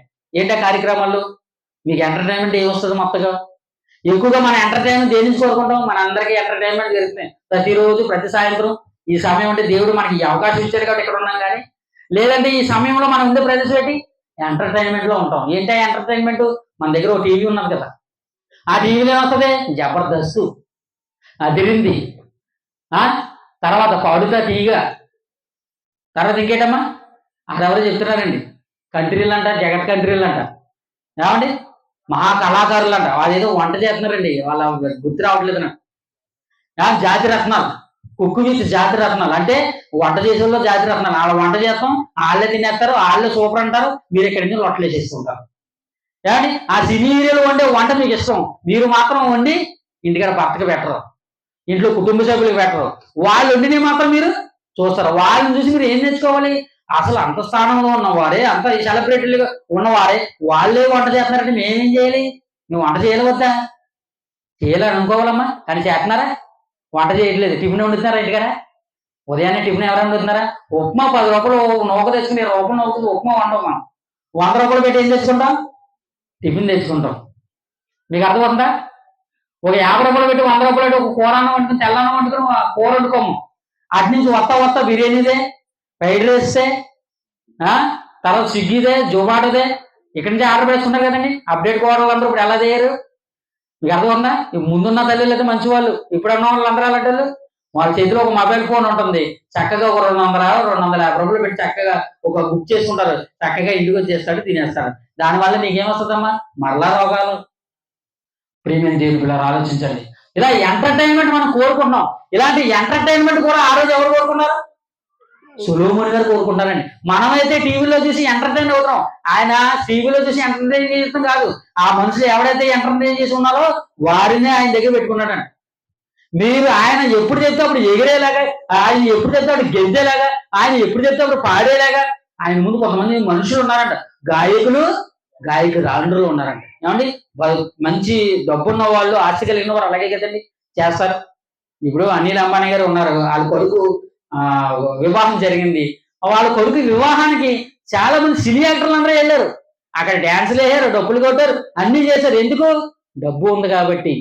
ప్రియమైన దేవుని పిల్లరా, అందులో సంతోషం ఉన్నది కాబట్టి అనుకున్నాడండి. సొలొమోను గారు కూడా సేమ్ అదే అనుకుంటారండి. ఇందులో నాకు సంతోషం ఉంది అనుకుని ఈ ఎంటర్టైన్మెంట్ లోకి దిగి దీనివల్ల సంతోషం ఏమన్నా ఉన్నదా అనుకున్నాడు. అందులో కూడా సంతోషం దొరకలేదండి. అంటే అందులో వినోదం ఆయనకి ఏం దొరకలేదండి. ఆయనకి అందులో సంతోషంతో ఉన్నది ఏది కనపడలేదండి. మనకు సంతోషంగా ఉన్నది అనిపిస్తుంది, కానీ అనిపించదు. కానీ నీకు ఎప్పుడు అందులో సంతోషం పూర్తిగా అనిపిస్తుందా? అనిపించదు కదా. మీకు బాధలో ఉన్నారండి, కష్టంలో ఉన్నారు, జ్వరంగా ఉంది మీకు బాగా, ఫీవర్, ఇంకా అసలు తట్టుకోలేకపోతున్నారు, ఇబ్బందులుగా ఉన్నారు. టీవీ ఎట్టి జబర్దస్త్ చూడమంటే చూడవా? ఎందుకు చూడడం? ఉండరా బాబు, నాకే తలకాయ పోడొచ్చి నేనే జ్వరంతో బాధపడుతుంటే టీవీ అయితే జబర్దస్త్ చూడమన్నావేంటి అంటారు. అంటే సంతోషం నీకు అందులో పూర్తిగా ఉందా? లేదు, తాత్కాలికం. ఏదైనా ఈ భూమి మీద ప్రతిదీ కూడా తాత్కాలికమండి. కానీ వారు గురి పెట్టారు చూసారు, ఒకనాడు దావీదు గారు గురి పెట్టారు, పౌలు గారు గురి పెట్టారు. దేని మీద? యెహోవా యందు వారి యొక్క గురిని నిలుపుచున్నారు. దేని మీద తెలుసా? పరలోకాన్ని పొందుకోవడానికి. అందులో పరలోకంలో బాధ ఉండదు, కష్టం ఉండదు, ఇబ్బంది ఉండదు, ఏమండి ఏదంటే ఎటువంటి శ్రమ ఉండదు. కాబట్టి ఆ శాశ్వతమైన ఆనందాన్ని పొందుకోవడానికి దాని మీద గురి పెట్టారండి. ఈ యొక్క చిన్న చిన్న విషయాల మీద గురి పెట్టలేదండి. ప్రేమ దేవుని పిల్లలు ఆలోచించండి. గాయకురాలను సంపాదించుకున్నాడు, వీరితో పాటు సరిపెట్టుకోకుండా ఆయన అనుకున్నాడు కదా, నేను ఒంటిగా ఉంటే బాగోదు, నేను ఒక్కడంటే సరిగా లేదు, మనం కొంతమంది భార్యలతో ఆనందిస్తున్నారు కదా, నాకు ఒక్క భార్య కాదు బహుమంది భార్యతత్వాలు కావాలని చెప్పేసి అండి 700 మంది భార్యను చేసుకున్నాడు. ఎంతమంది అమ్మా? 700 మంది భార్యను చేసుకున్నాడు. 300 మంది ఉపపత్నులను ఉంచుకున్నాడంట. బైబిల్ అలాగే రాయబడిందను, నేను తప్పుగా మాట్లాడతాను. 300 మంది ఉపపత్నులను ఉంచుకున్నాడంటే దేవుడితో వచ్చింది ఏంటో తెలుసా? మన దేవుడితో వచ్చిందంటే తెలుసా? ఆయన ఎప్పుడు న్యాయవంతుడు, యథార్థవంతుడండి. ఆయన ఎప్పుడు అబద్ధం చెప్పడండి, అబద్ధం మాట్లాడండి. మీకు అర్థమవుతుందా? ఒక భక్తుడు తప్పు చేస్తే తప్పు చేశాడని చెప్పాడు దావీదు గారు, దేవుడికి ఇష్టానుసారైన కుమారుడు. కానీ విశ్వవయసును తప్పు చేసినందుకు ఏమన్నా దేవుడైనా సపోర్ట్ చేశాడండి? సపోర్ట్ చేయలేదు. తప్పుగా ఎత్తి చూపాడండి. తన మొట్టమొదటి కుమారుడిని మొత్తి చంపేశాడండి. ప్రియమైన దేవుడి పిల్లలు ఆలోచించండి, దేవుడు ఏదైనా సరే అలాగే చెప్తాడండి. సొలొమోను గారు కూడా అదే చేశారు. భార్యల్లో ఏమైనా ఉందా, స్త్రీలలో ఏమైనా ఉందని 700 మంది భార్యను చేసుకున్నాడ, 300 మంది ఉపపత్నులు చేసుకున్నాడట. రాజుల మొదటి గ్రంథం 11వ అధ్యాయం. రాజుల మొదటి గ్రంథం 11వ అధ్యాయం ముగించుకుందాం. రాజుల మొదటి గ్రంథం 11వ అధ్యాయం. రాజుల మొదటి గ్రంథం 11వ అధ్యాయం మొదటి వచనం. మోయాబీలు, ఎదోమీయులు, అమ్మోనీయులు, సీదోనీయులు, హిత్తీయులు అను జనులు మీ హృదయము తమ దేవతల తట్టు త్రిప్పుదురు గనక వారితో సహవాసము చేయకూడదని, వారిని మీతో సహవాసం చేయనీయకూడదని యెహోవా ఇశ్రాయేలుకు సెలవిచ్చి ఉన్నాడు. అయితే రాజైన సొలొమోను 10వ కుమార్తెను గాక ఆ జనులలో ఇంకా అనేక మంది పరస్త్రీలను మోహించి కామాతురత గలవాడే వారిని ఉంచుకునుచు వచ్చెను. అతనికి 700 మంది భార్యలను, 300 మంది ఉపపత్నులను కలిగి ఉంది అని మాట్లాడాడు. ప్రియమైన దేవుడి పిల్లరా, ఒకనాడు పరిశుద్ధాత్మ ప్రేరణతో కలిగి జీవించిన ఈ వ్యక్తి, మీకు అర్థమవుతుందా? పరిశుద్ధాత్మ ప్రేరణతో కలిగి జీవించిన వారు దావీదు గారండి, ఆయన తండ్రి. ఆయన దేని మీద గురి పెట్టాడో తెలుసా? సంతోషాన్ని, శాశ్వతమైన సంతోషాన్ని పొందుకోవాలని, పరలోకం పొందుకోవడానికి యెహోవా మీదే గురి పెట్టాడండి ఆయన. తర్వాత అనేక మంది సేవా కార్యక్రమంలో పాల్గొంటూ అపోస్తులైన పౌలు దేని మీద గురి పెట్టాడో తెలుసా? ఆయన మీదే గురి పెట్టాడండి. జ్ఞానైన సొలొమోను గారు కూడా మొట్టమొదటి కాలంలో ప్రారంభ దశలో కూడా ఎవరి మీద గురి పెట్టాడు? దేవుని మీదే గురి పెట్టాడు కదండి. అందుకే కదండి జ్ఞానం వచ్చిందానికి. ఆయన జ్ఞానం ఊరకనే వచ్చిందండి సొలొమోను గారికి. దేవుని ఏం కోరుకోడాడు? శత్రువులు ప్రాణాలను అడగలేదు, ఆస్తులు అడగలేదు, అంతస్తులు అడగలేదు, దేనిని కోరుకోలేదు. దేవా, నీ చుట్టూ ఉన్న, నా చుట్టూ ఉన్న నా ప్రజలకు సేవ చేయడానికి, సరైన తీర్పు చేసడానికి నేను బాలుడును, నాకు సరైన జ్ఞానం లేదు, ఆ జ్ఞానం నాకు సరిపోదు, దయచేసి నీ జ్ఞానాన్ని నాకు అనుగ్రహించన్నాడే. ఈ మాట ఎందుకు మాట్లాడాడండి? అతను దేనితో నింపబడి ఉన్నాడు? అప్పటికి పరిశుద్ధాత్మ ప్రేరణతో నింపబడి ఉన్నాడు. ఒక వ్యక్తి పరిశుద్ధాత్మ ప్రేరణతో నింపబడి ఉంటే ఎలా ఉంటుంది తెలుసా? ఆయన జీవితం దేవునికి మహిమకరంగా ఉంటుందండి. ఆయన జీవితం దేవుని ఆలోచన ప్రకారం ఆయన జీవితం మొదలవుతుందండి. దేవుని ఆలోచన ప్రకారం ఆయన జీవితం కొనసాగుతుందండి. కేవలం మనం పాటలు పాడడం వల్ల, వాయిద్యాలు వాయించడం వల్ల, ఏమంటే రకరకాల దేవుని మాటలు కొన్ని చెప్పడం వల్ల మనలో పరిశుద్ధాత్మ ఉన్నట్లు లెక్క కాదు సుమా. నీ ప్రవర్తనే నీలో పరిశుద్ధాత్మ ఉన్నదో లేదో తెలియపరుస్తుంది. నీ ప్రవర్తనే నీలో పరిశుద్ధాత్మ ఉన్నదో లేదో తెలియపరుస్తుంది ప్రియులారా. అదే చెప్తున్నాడు. ఒకనాడు సొలొమోను పరిశుద్ధాత్మ చేత నింపబడి దేవుని కోసం గొప్పగా బ్రతికినవాడు, ఎన్నో తీర్పులు మంచిగా తీర్చిన వాడు. కానీ ఇక్కడికి వచ్చేసరికి ఏం చేస్తున్నాడు? హివ్వీలు కానీ, హిత్తీలు కానీ, అమోరీలు కానీ వీరికి అసలు ఎల్లకనైనా నేను చిలక్క చెప్పినట్టు చెప్పాడండి దేవుడు. సొలొమోనుకి చిలక్క చెప్పినట్టు చెప్పాడండి. కానీ విన్నాడు సొలొమోను? పరిశుద్ధాత్మ ఆయన దగ్గర నుంచి ఎప్పుడైతే తొలగిపోతుందో ఏమండి మరొక మార్గంలోకి వెళ్ళిపోయాడు, స్త్రీలను మోహించాడు, వివాహం చేసుకున్నాడు. ఆ వారేం చేశారు? వారు చిన్నోళ్ళు ఏంటి, ఆ స్త్రీలైన చిన్నోళ్ళు ఏంటి ఏం చేస్తున్నారో చూడండి. ఎన్నో వచ్చినామా? 3వ అధ్యాయం 2వ భాగం. అతని భార్యలు అతని హృదయమును త్రిప్పివేసి, సొలొమోను వృద్ధుడైనప్పుడు అతని భార్యలు అతని హృదయం ఇతర దేవతలకు తిప్పగా, అతని తండ్రి అయిన దావీదు హృదయము వలె అతని హృదయము దేవుడైన యెహోవా ఎడల యథార్థము కాకపోయేను అన్నాడు. చూడండి, దేవుడి ఎడల ఆ యథార్థం కాకుండా ఎందుకు పోయిందంటే అతని హృదయం ఆయన భార్యలు ఏం చేశారంట? వేరే ఒక దేవతల దగ్గర తిప్పేశారట. దేవుడి మీద ఉండవలసిన గురిని ఎవరి మీదకి గురువుగా పనిచేస్తున్న వాళ్ళు వారి మీదకి, వారి దేవతల మీదకి, వారి కార్యక్రమాల మీదకి వారు గురిని తిప్పేశారు. ఎవరిని? సొలొమోను గురి తిప్పేశారండి. మీ గురు కూడా అప్పుడప్పుడు ఎవరో తిప్పేస్తూ ఉంటారు. మీ గురువును కూడా అప్పుడప్పుడు ఎవరో మళ్లించే విధంగా ప్రయత్నిస్తూ ఉంటుంటారు. ప్రేమిని దేవుని కదా. అందుకే దేవుడు ఈ మాటలు, ఈ పాఠాన్ని మనకు తెలియపరుస్తున్నాడు. దేని చేత నువ్వు సంతోషంగా ఉంటావంటే ఎన్నో పరీక్షించాడండి సొలొమోను. విద్యను పరీక్షించాడు, ధనాన్ని పరీక్షించాడు, ద్రాక్షారసాన్ని పరీక్షించాడు, ఎంటర్టైన్మెంట్ పరీక్షించాడు, భార్య విషయంలో పరీక్షించాడు. అన్ని విషయాల్లో ఆయనకి ఏమైనా సంతోషం దొరికిందమ్మా? ఎక్కడైనా సంతోషం దొరికిందా? అంటే వీటి కోసమే కదండి మన సమాజంలో మనం అందరం కష్టపడేది. మన అందరం కష్టపడి దేనికోసం కష్టపడతాం? ఈ విషయాల్లో కదండి మనం కష్టపడతాం. ఇందులోనే కదండి మన సంతోషాన్ని వెతుకుంటాం. కాదు ప్రియులారా, ఇది శాశ్వతమైన సంతోషం కాదు. అలాగని నేను పొందుకోవద్దండి, నేను పొందుకోవట్లేదని చెప్పట్లేదు, మీరు పొందుకోండి. కానీ మీ గురు మాత్రం మొట్టమొదటి ఎవరి మీద ఉండాలి? దేవుడి మీదే మీ గురు ఉండాలి. దేవుడి మీద మీ గురి పెట్టుకొని మిగిలిన కార్యక్రమాలను మీరు చేసుకోండి. మంచి ఉద్యోగం చేసుకోండి, మంచి ఉద్యోగాన్ని సంపాదించండి, మంచి కార్యక్రమాల్లో ఉండండి, మంచిగా పనులు చేసుకోండి, మంచిగా మీ కుటుంబాన్ని కట్టుకోండి, మంచిగా మీ కుటుంబాన్ని సరిదిద్దుకోండి, దేవుడి కోసం ఉన్నతమైన మాటలు ప్రకటించండి. ఇలాంటి వాక్యాలు, ఇలాంటి మాటలు ఎక్కడ ప్రకటింపబడుతున్నా మీరు గబగబా వెళ్ళి చక్కగా కూర్చుని వినండి. ఎందుకంటే ఈ మాటలు అనేక మంది వినలేకపోతున్నారండి, అనేక మంది తిరస్కరిస్తున్నారండి, అనేక మంది వద్దనుకున్నారు. ఎందుకంటే ఎప్పుడు వెళ్ళినా ఏదో విషయాలు చెప్తారులే అనుకుంటారు. పాటలు పాడతారండి, గోల పెడతారండి, ఏదో వాయిద్యాలు వాయిస్తారండి, అంతకుమించి ఏం చెప్తారండి అని మాట్లాడుకుంటూ ఉంటుంటారు. కాదు పిల్లలు, దేవుడు ఉన్నతమైన సంగతులను మనకి నేర్పించడానికే ఇలాంటి కార్యక్రమాలు మన మధ్యకి రప్పిస్తూ ఉంటుంటారు. అందుకే జ్ఞానాన్ని మీరు సంపాదించుకోండి, ఎందుకంటే జ్ఞానం వలన మీరు బ్రతుకుతారన్నాడు. నీ సంపాదన అంతా ఇచ్చి దేన్ని సంపాదించుకున్నాడు? జ్ఞానము ఎందుకు జ్ఞానాన్ని సంపాదించుకున్నాడు? జ్ఞానం ఉంటే నీవు ఈ భూమి మీద, ఈ లోకంలో ఎలా బ్రతకాలో, ఎలా జీవించాలో నీకు అర్థమవుతుందండి. దేవుడి జ్ఞానం లేకపోతే నీకు భూమి మీద ఎలా జీవించాలో అర్థం కాదు. మీకు అర్థమవుతుందా? ఈ రోజు సమాజంలో జరుగుతున్న అనేకమైన అకృత్యాలని ఎందుకు జరిగినా చెప్పండి, మీకు అర్థమవుతుంది. దేవుడి జ్ఞానం లేక. అలాగని వారు ఏమైనా జ్ఞానవంతులు కదా? ఒక IAS ఆఫీసర్ ఏమంటే ఒక కానిస్టేబుల్ ప్రేమించాడు, ఆమె ప్రేమకి నో చెప్పిందని తాను తెచ్చుకున్న ఒక IAS పేపర్ గన్నతో కాల్ చేశాడు. అతను చదువుకున్నవాడు కదా. ఆ ఉద్యోగం సంపాదించి ఎంత కష్టం చెప్పండి, ఎన్ని ఈవెంట్లు చేయాలి, ఎంత కష్టపడాలి, ఎన్నో ఆహారాలు కష్టపడి చదివి ఉండాలి చెప్పండి. మరి అంతా విద్యావంతుడు అలా మారిపోయాడేంటి? లోక జ్ఞానం, దెయ్యముల జ్ఞానం అంతేది. దేవుడి జ్ఞానం ఒకవేళ ఉంటే అలా చేస్తాడా? అమ్మో, నేను నరహత్య జరిగించకూడదన్న ఆలోచన సుఖం అనుకుంటే నరహత్య చేస్తాడమ్మా? చేయడు కదా, ఇష్టం లేదా, సరే విడిచిపెట్టేస్తాడు అంతే. మరికొంతమంది స్త్రీలు ఉన్నారు, మరికొంతమంది పిల్లలు ఉంటున్నారు. ఏమండి, భర్తలనేమో ఒక విషయం అంటే పాలల్లో కానీ, ఆహారంలో కానీ, అందులో కానీ, ఇందులో కానీ పెట్టి విషం పెట్టి చంపేస్తున్నారు. మరికొంతమంది ఈ మధ్యలో ఎక్కువైపోయింది బాగా. ఏంటంటే వివాహం నచ్చకపోతే విడిపోవాలి కదండి, నచ్చకపోతే విడిపోవాలి, దూరంగా ఉండాలి, రకరకాల కార్యక్రమం చేయాలి. అంతేగాని చంపేస్తున్నారేటండి, చాలా ఈజీగా చంపేస్తున్నారండి.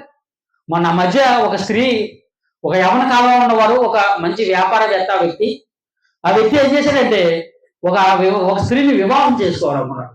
ఆ స్త్రీని వివాహం చేసుకోవడం ఎందుకు? అందంగా ఉంది, చక్కగా తెల్లగా ఉంది, మంచిగా ఉంది, సైలెంట్ గా ఉంది, అసలు నోరు ఎత్తట్లేదు, చాలా మంచిగా స్వీట్ గా సైలెంట్ గా అందంగా మాట్లాడుతుంది, అబ్బా వాయిస్ భలే ఉంది, చూడడానికి అందంగా ఉంది, హైట్ బాగా ఉంది, కుటుంబ పరిస్థితులు బాగున్నాయి, బాగా చదువుకుంది, ఇంకా మనకేం కావాలి, వివాహం చేసుకోవచ్చు కదా అని చెప్పి వివాహాన్ని నిశ్చయం చేసుకున్నారు.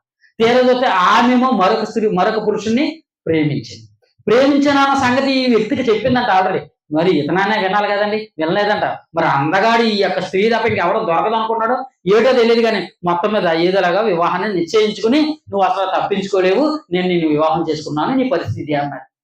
పేపర్లో రాసి నేను మీకు చెప్తున్నాను. ఇలా అనుకున్న తర్వాత ఆవిడ ఏం చేసింది తెలుసా? పిక్నిక్ ప్లాన్ చేసింది. మన అందరం ఫోటోషూట్కి వెళ్తాం కదా అంటే, వాళ్ళు మరొక చాట్లో ప్లాన్ చేస్తే ఈవిడ ఏమనుకుందంటే, అక్కడ కాదని పలానా చోట చాలా బాగుంటది అనుకున్నారు. ప్రియుడితో కలిసి స్కెచ్ చేసింది ముందు అనుకున్నట్టుగా. చక్కగా ఆ ప్రదేశానికి ఇద్దరు ఒంటరిగా వెళ్ళారు, చక్కగా కూర్చుని మాట్లాడుకుంటుండగా వెనక్కి ఒక్కసారి లేచిన తర్వాత వెనక నుంచి దోసేసింది. ఆ కొండ నుంచి వెనక నుంచి దోసేసింది. ఒక 2000 3000 అడుగులు లోతున్న కొండ లోయలోకి దోసేస్తే ఏమైపోయింది? వ్యక్తి చనిపోయాడు. 17 కోట్లు పెట్టి వివాహం చేయాలనుకున్నారండి, నిశ్చయం చేసుకున్నారు, ఆల్రెడీ బుక్ చేసేసుకున్నాడు. వాళ్ళు పెళ్లికి వచ్చే వరకు ఏం పెట్టారు దేశాల్లో? ఎవరైనా బస్సు పెడతాడు, కారు పెడతాడు, లేదంటే మరొక వాహనాలు పెడతాడు. వీళ్ళేం పెట్టారు తెలుసా? హెలికాప్టర్ పెట్టారండి. మీకు అర్థమవుతుందా? వివాహానికి బంధువులందరూ వివాహానికి రావడానికి ఏం పెట్టారమ్మా? హెలికాప్టర్ పెట్టారు. కానీ ఈ హెలికాప్టర్ అయిపోయాడు ఇక్కడ, హెలికాప్టర్ ఎగిరిపోయాడు ఇక్కడ. మీకు అర్థమవుతుందా? దేనివల్లమ్మా? దేనివల్ల? ప్రేమ అన్నది కరెక్టే, కానీ ఆవిడికి ఏమి లేదు, జ్ఞానం లేదు. ఏ జ్ఞానం లేదు? దేవుడి జ్ఞానం లేదు. లోక జ్ఞానం ఉన్నదా? చాలా ఉన్నది. బాగా డిగ్రీలు చదివేసింది. అమ్మగారు డిగ్రీలు చదివేశారు, కానీ ఏ జ్ఞానం లేదు ఆవిడికి. దేవుని జ్ఞానం లేకపోతే ప్రతి మనిషి అలాగే నాశనం అయిపోతాడు. ప్రతి మనిషి అలా ఇబ్బందులకు పడిపోతాడండి. చివరిగా ఒక మాట చెప్పి నేను ముగిస్తాను. అందరూ మీ బైబిల్ సామెతల గ్రంథం చూద్దాం. సామెతల గ్రంథం మొదటి అధ్యాయం. సామెతల గ్రంథం మొదటి అధ్యాయం. సామెతల గ్రంథం మొదటి అధ్యాయం. సామెతల గ్రంథము మొదటి అధ్యాయము 22వ వచనం. సామెతల గ్రంథం మొదటి అధ్యాయం 22వ వచనం. ఎట్లనగా జ్ఞానము లేని వారలారా, మీరు అన్నాళ్ళు జ్ఞానం లేని వారుగా ఉండకూడదు. అపహాసకులారా, మీరు అన్నాళ్ళు అపహాసకులుగా ఉండదు. బుద్ధిహీనులారా, మీరు ఎన్నాళ్ళు జ్ఞానము అసహించుకుందరు. నా గద్దింపు విని తిరుగుడి, ఆలకించుడి, నా ఆత్మను మీ మీద కుమ్మరించెదను అంటున్నాడు. చూడండి, దేవుని ఆత్మను మన మీద కుమ్మరిస్తే మనలో ఏం మార్పు కలుగుతున్నాయి అంటే, ఇదిగో దేవుని దృష్టికి ఉన్నతంగా మారిపోతాం. సమాజానికి మంచి చేసేవారిగా మనం ఉంటాం తప్ప కీడు మాత్రం మనం ఎప్పుడు కూడా తలపెట్టమండి. దేనివల్ల? ఎప్పుడు జ్ఞానం కలిగినప్పుడు, దేవుడి జ్ఞానం కలిగినప్పుడు సుమ. అందుకే దేవుని వాక్యం ఏమంటుంది తెలుసా? జ్ఞానం లేని వారారా, మీరు ఎన్నాళ్ళు జ్ఞానం లేని వారిగా ఉంటారు. ఎంతకాలం ఉంటారు మీ జ్ఞానం లేని వారిగా? చాలా మంది లోపల అనుకుంటారండి, మాకు తెలిసిన జ్ఞానం ఎవరికీ తెలనుకుంటాడు. నీకంటే గొప్పవాడు సొలొమోను. ఈయన ఏం చెప్తున్నాడు తెలుసా? సార్, ఈ జ్ఞానాన్ని పట్టుకుని ఏదో సంతోషం ఉందని అన్ని పరీక్షించాడు. పరీక్షించిన తర్వాత ఊరు అందులో ఏమి లేదా అని చెప్పాడు. చెప్పిన తర్వాత వినాలి కదండి. ఇప్పుడు పెద్దవారు ఉన్నారు, పెద్దవాళ్ళు అందరూ ఉన్నారు. బాబు చిన్నపిల్లవాడికి ఏం చెప్తారు? పొయ్యి చక్కగా ఎర్రగా కాలిపోతుంది. ఏది చూసినా చిన్నపిల్లలు పట్టేసుకుంటారు కదండి, తెలియదు కదండి. మరి పిల్లవాడికి మీరు ఏం చెప్తారు? ఒరే బాబు నాయన, అది పొయ్య చెయ్యి పెట్టావంటే కాలుతుంది అంటారు. హాయ్, నువ్వు పెద్ద ముసలిదానివి, నువ్వు నీ మాట నేనెందుకు వినాలి? నా ఇష్టానుసారంగా నేను చేస్తాను, నేను పొయ్యిలో చెయ్యి ఆడతానంటే పెట్టిన తర్వాత ఏమవుతుంది? కాలిపోతుంది, బొబ్బళ్ళు వచ్చేస్తాయి. చెప్పిన మాట వింటే నువ్వేమవుతావు? బాగుపడతావు. ఎందుకు? వాళ్ళు ఎలా చెప్పరు? వాళ్ళ మాత్రం ఎలా చెప్పరు? అనుభవంతో చెప్పరు. వాళ్ళు ఎలా చెప్పారమ్మా? వారు ఏదో పొయ్యి మంట ఎట్టేటప్పుడు, వంట చేసేటప్పుడు ఏదో ఒక తూలు వారి మీద పడిపోతాయి కదండి, ఏదో కాలిపోతుంది కదండి. ఆ కాలిపోయిన దాన్ని బట్టి చెప్తుంటారు. కొంతమంది వినరండి, కోడిగుడ్లు అందరూ ఏపుతుంటారు. గుడ్డు ఎప్పుడెప్పుడు ఏమవుతుంది? గుడ్డు హాయిగా ఎలాగ ఏగతుంది. ఒక్కొక్కసారి ఏమవుతుంది? బాంబులకి పేలుతుంది. నువ్వు ఎంత దాకెట్టినా ఏమెట్టినా ఏమవుతుంది? గుడ్డు ఏమవుతుంది? దాకలా పేలుతుంది. ఒక అమ్మ అలాగే చెప్పిందంట. ఒక అమ్మగారు కూతురికి అలాగే చెప్పిందంట. అమ్మ అలా చేయకూడదంటే, మీకేం తెలుసు, యూట్యూబ్లో మంచి ఇలాగా చక్కగా చేస్తారా, నీకు తెలియదు, నీకు వంటదారు నాకు వచ్చి వంట అని చెప్పి చేసిందంట. సరే అమ్మ, వంట వచ్చు కదా చెయ్యి అన్నదంట. వంట చేసిందంట. టీవీలో యూట్యూబ్లో ఏం చెప్పారంటే, ముందుగా మనం గుడ్లు ఒలుచుకోవాలి, చక్కగా చిన్న చిన్న గాళ్ళు పెట్టుకోవాలి, చక్కగా మసాలా దట్టించాలి, ముందుగా నూనె వేసి నూనెలో ఏమేయాలి? గుడ్లు వేయాలి. గుడ్లు వేసిన తర్వాత బాగా ఏది తినాలేదు ఇలా చూడమన్నారంట. ఏది తినాలేదో చూడమంటే అలాగే చూడాలి కదా అని చెప్పి అలాగే అమ్మగారు ఊగుతుంది. ఇలాగ గుడ్లేమే 3 గుడ్లు ఒకేసారి పేరిపోయాయి. ముఖం ఏమైపోయింది? గుడ్లు మాడిపోవడం కాదు, ఈవిడ ముఖం అయిపోయింది, గుడ్డులాగా మాడిపోదు, పొక్కుళ్ళు వచ్చేసాయి. అమ్మా, నువ్వు చెప్పిన మాట వినలేదమ్మా, సారీ అమ్మా అని చెప్తున్నాడు. ఏమండి, అభిరుచులు అంటారు కదా, ఆ పేపర్లో వేసినప్పుడు ఈ యొక్క న్యూస్ వచ్చిందన్నమాట. ప్రియమైన దేవుని పిల్లరా, ఇవన్నీ వాళ్ళు ఎలా చెప్తున్నారు? అనుభవాలు చెప్తారు. మన తల్లిదండ్రులు మనకు ఎన్నో మాటలు చెప్తారు. నాకు పెద్దగా ఎక్కువగా ముసలోళ్ళు అంటే చాలా ఇష్టం అండి. ఎవరైనా సరే. ఒకనాడు నా కొద్దిగా చిన్న వయసులో ఉన్నప్పుడు ఆ బత్తిన సుబ్బారావు అని ఆ తాటి గారు ఉండేవారు. నిజంగా ఎక్కువ ఏడిపించేసేవాడిని నేను. ఎందుకంటే మమ్మీ సినిమాలో ఒక విలన్లాగా ఆ ఫేస్ ఉండేది. ఎందుకంటే అతని ఫేస్ ఆ సినిమా చూసిన అందులో విలన్ అనుకుని అతని దగ్గరికి వెళ్ళి ఎక్కువగా ఏడిపిస్తూ ఉండేవాడు. కానీ అతను ఆయనతో మంచిగా మాట్లాడినప్పుడు అనేకమైన తన అనుభవంతో చెప్పిన అనేకమైన మాటలు నాకు చెప్తున్నప్పుడు అక్కడ అర్థం కాలేదు. కానీ నాకు తర్వాత వయసు పెరిగే కొలిది నేను ఆ యొక్క ప్రదేశాల్లో ఆ యొక్క సమస్యలు ఎదుర్కొంటున్నప్పుడు అతను చెప్పిన మాటలు నాకు బాగా ఉపయోగపడ్డాయి. ప్రియమైన దేవుని పిల్లలు ఎందుకు చెప్పానంటే, యవనస్తులుగా ఉన్నవారు, చిన్నపిల్లలుగా ఉన్నవారు, మీ తల్లిదండ్రులు చెప్పిన మాటలు మీరు వినండి. వారు ఏది చెప్పినా అమ్మి నీకు తెలియదు, తాత నీకు తెలదు, మామ నీకు తెల్లని చెప్పకండి. ఎందుకంటే వారు ఏది చెప్పినా దేంతో చెప్తారు? అనుభవంతో చెప్తారు. మనం అనుభవం లేని వారం, కానీ వారు అనుభవంతో చెప్తారు. ప్రియమైన దేవుని పిల్లరా, అనుభవంతో చెప్తున్నాడు కాబట్టి దేవుడు ఏమంటున్నాడు తెలుసా? సొలొమోనుగా రాసిన మాట ఏంటో తెలుసా? జ్ఞానం లేని వారుగా మీరు ఉండొద్దు. దేవుడి జ్ఞానం లేని వారుగా మీరు ఉండొద్దు. బుద్ధిహీనులుగా మీరు మారిపోవద్దు. ఎన్నాళ్ళు మీరు జ్ఞానం లేని వారుగా ఉంటారు. ఒకవేళ అలా ఉంటే మీ జీవితం సర్వనాశనం అయిపోతుంది. దేవుని ఎంతకు మీరు చేరుకోలేరు అన్నాడు. మరి ఏం చేయాలండి సొలొమోను గారు? మీరు భూమి మీద ఎక్కడ చూసినా సంతోషం లేదన్నారు కదా, మరి సంతోషం ఎక్కడ ఉన్నదండి? ఆ పాయింట్ మాకు చెప్పండి, మేము వెళ్ళిపోతామని మీరు అనుకుంటున్నారా? అదే చెప్పేస్తున్నాను చూడండి. ప్రసంగి గ్రంథం 12వ అధ్యాయం, ప్రసంగి గ్రంథం 12వ అధ్యాయం, ప్రసంగి గ్రంథము 12వ అధ్యాయం 13వ వచనం. ప్రసంగి గ్రంథం 12వ అధ్యాయం 13వ వచనం. ఇదంతయు వినిన తర్వాత తేలిన ఫలితార్థినిదే దేవుని యందు భయభక్తులు కలిగి ఉండి ఆయన కట్టలను అనుసరించి నడుచుచుండవలను మానవ కోటికి ఇదియే విధి అన్నాడు. చూడండి, ఎక్కడయ్యా సంతోషం నీకు ఉంటుందంటే ఎక్కడ ఉన్నదని సంతోషం? దేవుని యందు భయభక్తులు కలిగి ఉండేటి, ఆయన ఎందు భయభక్తులు కానీ ఆయన ఎందు జీవించి ఆయన కట్టడల ప్రకారం నడుచుకున్నటే ఆనందం. ఆనందం విధి, మీ అందరికీ విధి అంతే, నీకు నాకు మనందరికీ ఈ ప్రపంచంలో ఎవరికైనా సరే ఇదే విధండి. అప్పుడు ఆయన ఎందు మనం ఏమవుతాం? సంతోషిస్తాం, సంతోషం కలిగి ఉంటాం. నిశ్చయమైన సంతోషం అక్కడ ఉంది. ఆ సంతోషం కోసం మీరు అందరూ ప్రయత్నించండి. లోక సంబంధం చిన్న చిన్న విషయాల కోసం దాన్ని పొందుకోవడానికి మీ యొక్క ప్రాణాలను పణంగా పెట్టకండి. ముందు దేవునికి స్థానం ఇవ్వండి, తర్వాత మీ యొక్క కార్యక్రమం మీరు తర్వాత పీట వేయండి. ప్రియమైన దేవుడి పిల్లరా, ఇంత చక్కని మాటలను దేవుడు మనకు అనుగ్రహించినందుకు నిజంగా దేవాది దేవునికి వందనము తెలియజేస్తూ ఈ మాటలు ఇక్కడితో నేను ముగిస్తున్నాను. అందరూ కళ్ళు మూసుకున్నట్లయితే ప్రార్థన చేసుకుందాం. మహాలోకాన్ని కలిగించిన మా కన్న తండ్రి, దేవ విలువైన సంగతులను తండ్రి మాకు వినిపింపజేసినందుకు వందనములు తండ్రి. మా ఆశను తండ్రి, మా ఆశయాన్ని తండ్రి మీరు నెరవేర్చినందుకు తండ్రి మీకు ఎంతో వందనములు తండ్రి. నిజంగా తండ్రి ఈ ప్రదేశంలో తండ్రి ఎప్పటి నుంచో తండ్రి మీ మాటలు వినిపింపజేయాలని ఎంతో ఆశ కలిగి ఉన్నాను తండ్రి. మా తాతయ్య గారు సచిన్ గారి ద్వారా తండ్రి ఈ మాటలు వినిపింపజేయాలని ఎప్పటి నుంచో అనుకుంటున్నాను ఆయన తండ్రి. మీ యొక్క కృప మరి యొక్క ప్రాంతంలో తండ్రి మరొకసారి ఈ ప్రదేశంలో మరలా మేము వాక్యాన్ని ప్రకటించడానికి సహాయం అనుగ్రహించమని తండ్రి, మీ కృపను చూపమని తండ్రి.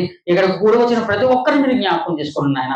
ప్రతి ఒక్కరికి తండ్రి మీ యొక్క జ్ఞానయుక్తమైన సంగతులు అర్థమయ్యని నేను అనుకుంటున్నాను తండ్రి. ఒకవేళ నేను ఏదైనా తప్పుగా మాట్లాడుకుంటే, ఏదైనా తప్పుగా వివరించుంటే నన్ను మన్నించండి తండ్రి. నాకు జ్ఞానోదయం కలిగించండి తండ్రి. వచ్చిన ప్రతి ఒక్కరిని మీకు జ్ఞాపకం చేసుకున్నాను ఆయన. వారి మనస్సును తెరపరచండి తండ్రి. మీ జ్ఞానంలో వారిని నిలబెట్టండి తండ్రి. అనేకమైన ఆత్మను తండ్రి మీరు మీ యొక్క దగ్గరికి చేర్చుకున్న తండ్రి. ఈ ప్రయాణంలో ఈ సువార్త కార్యక్రమాలు తండ్రి మేము మరింత ముందుకు వెళ్ళగలదు తండ్రి.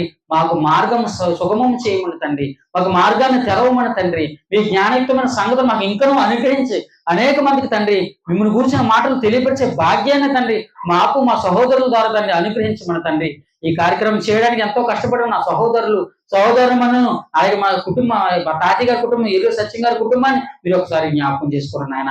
ఆయన మంచి ఆరోగ్యాన్ని తండ్రి 10 సంవత్సరాల నుంచి తండ్రి మంచం మీద ఉన్నారు తండ్రి. అయినప్పటికీ మంచి ఆరోగ్యాన్ని ఇప్పటికీ ఇచ్చిన ఆయన సజీవంగా తండ్రి మీరు నిలవబెట్టి మీ మాటలను తండ్రి ఈ రోజున తండ్రి మీరు వినిపింపజేసినందుకు మీకు వేలాది వందనములు ఆయన. ఇంకనూ తండ్రి మేము జరగబోయే కార్యక్రమం మీరే తోడండి, సహాయం అనుగ్రహిస్తారంటండి. ఇక్కడికి వచ్చిన ప్రతి ఒక్కరికి తండ్రి ఏ ఇబ్బందులు ఉన్నాయో, కష్టాలు ఉన్నాయో, బాధలు ఉన్నాయో అన్ని మీరు ఎరిగిన వారు తండ్రి. సమస్తం మీకే తెలిసిన ఆయన తండ్రి. వారి అక్కరం తండ్రి మీరు తీర్చండి, సహాయం అనుగ్రహించండి తండ్రి. దేని యందు మా ఆనందం ఉన్నదో, దేని యందు మా సంతోషం ఉన్నదో తండ్రి ఈ మాటల ద్వారా మాకు తెలిసింది నాయన. ఇక ముందు తండ్రి లోక సంబంధం చిన్న చిన్న విషయాలుగా కాకుండా ఎప్పుడు మా గురి మీ మీద నిలిపేటట్లు తండ్రి, మీ యందు మేము ఆనందించేటట్లు సహాయం అనుగ్రహించమని కృపను చూపమని ఈ చిన్ని ప్రార్థన మీ కుమారుడు మా రక్షకుడైన యేసుక్రీస్తు వారి నామమున అడిగి వేడుకుంటున్నాను పరమ తండ్రి. ఆమేన్. అందరికీ వందనములండి.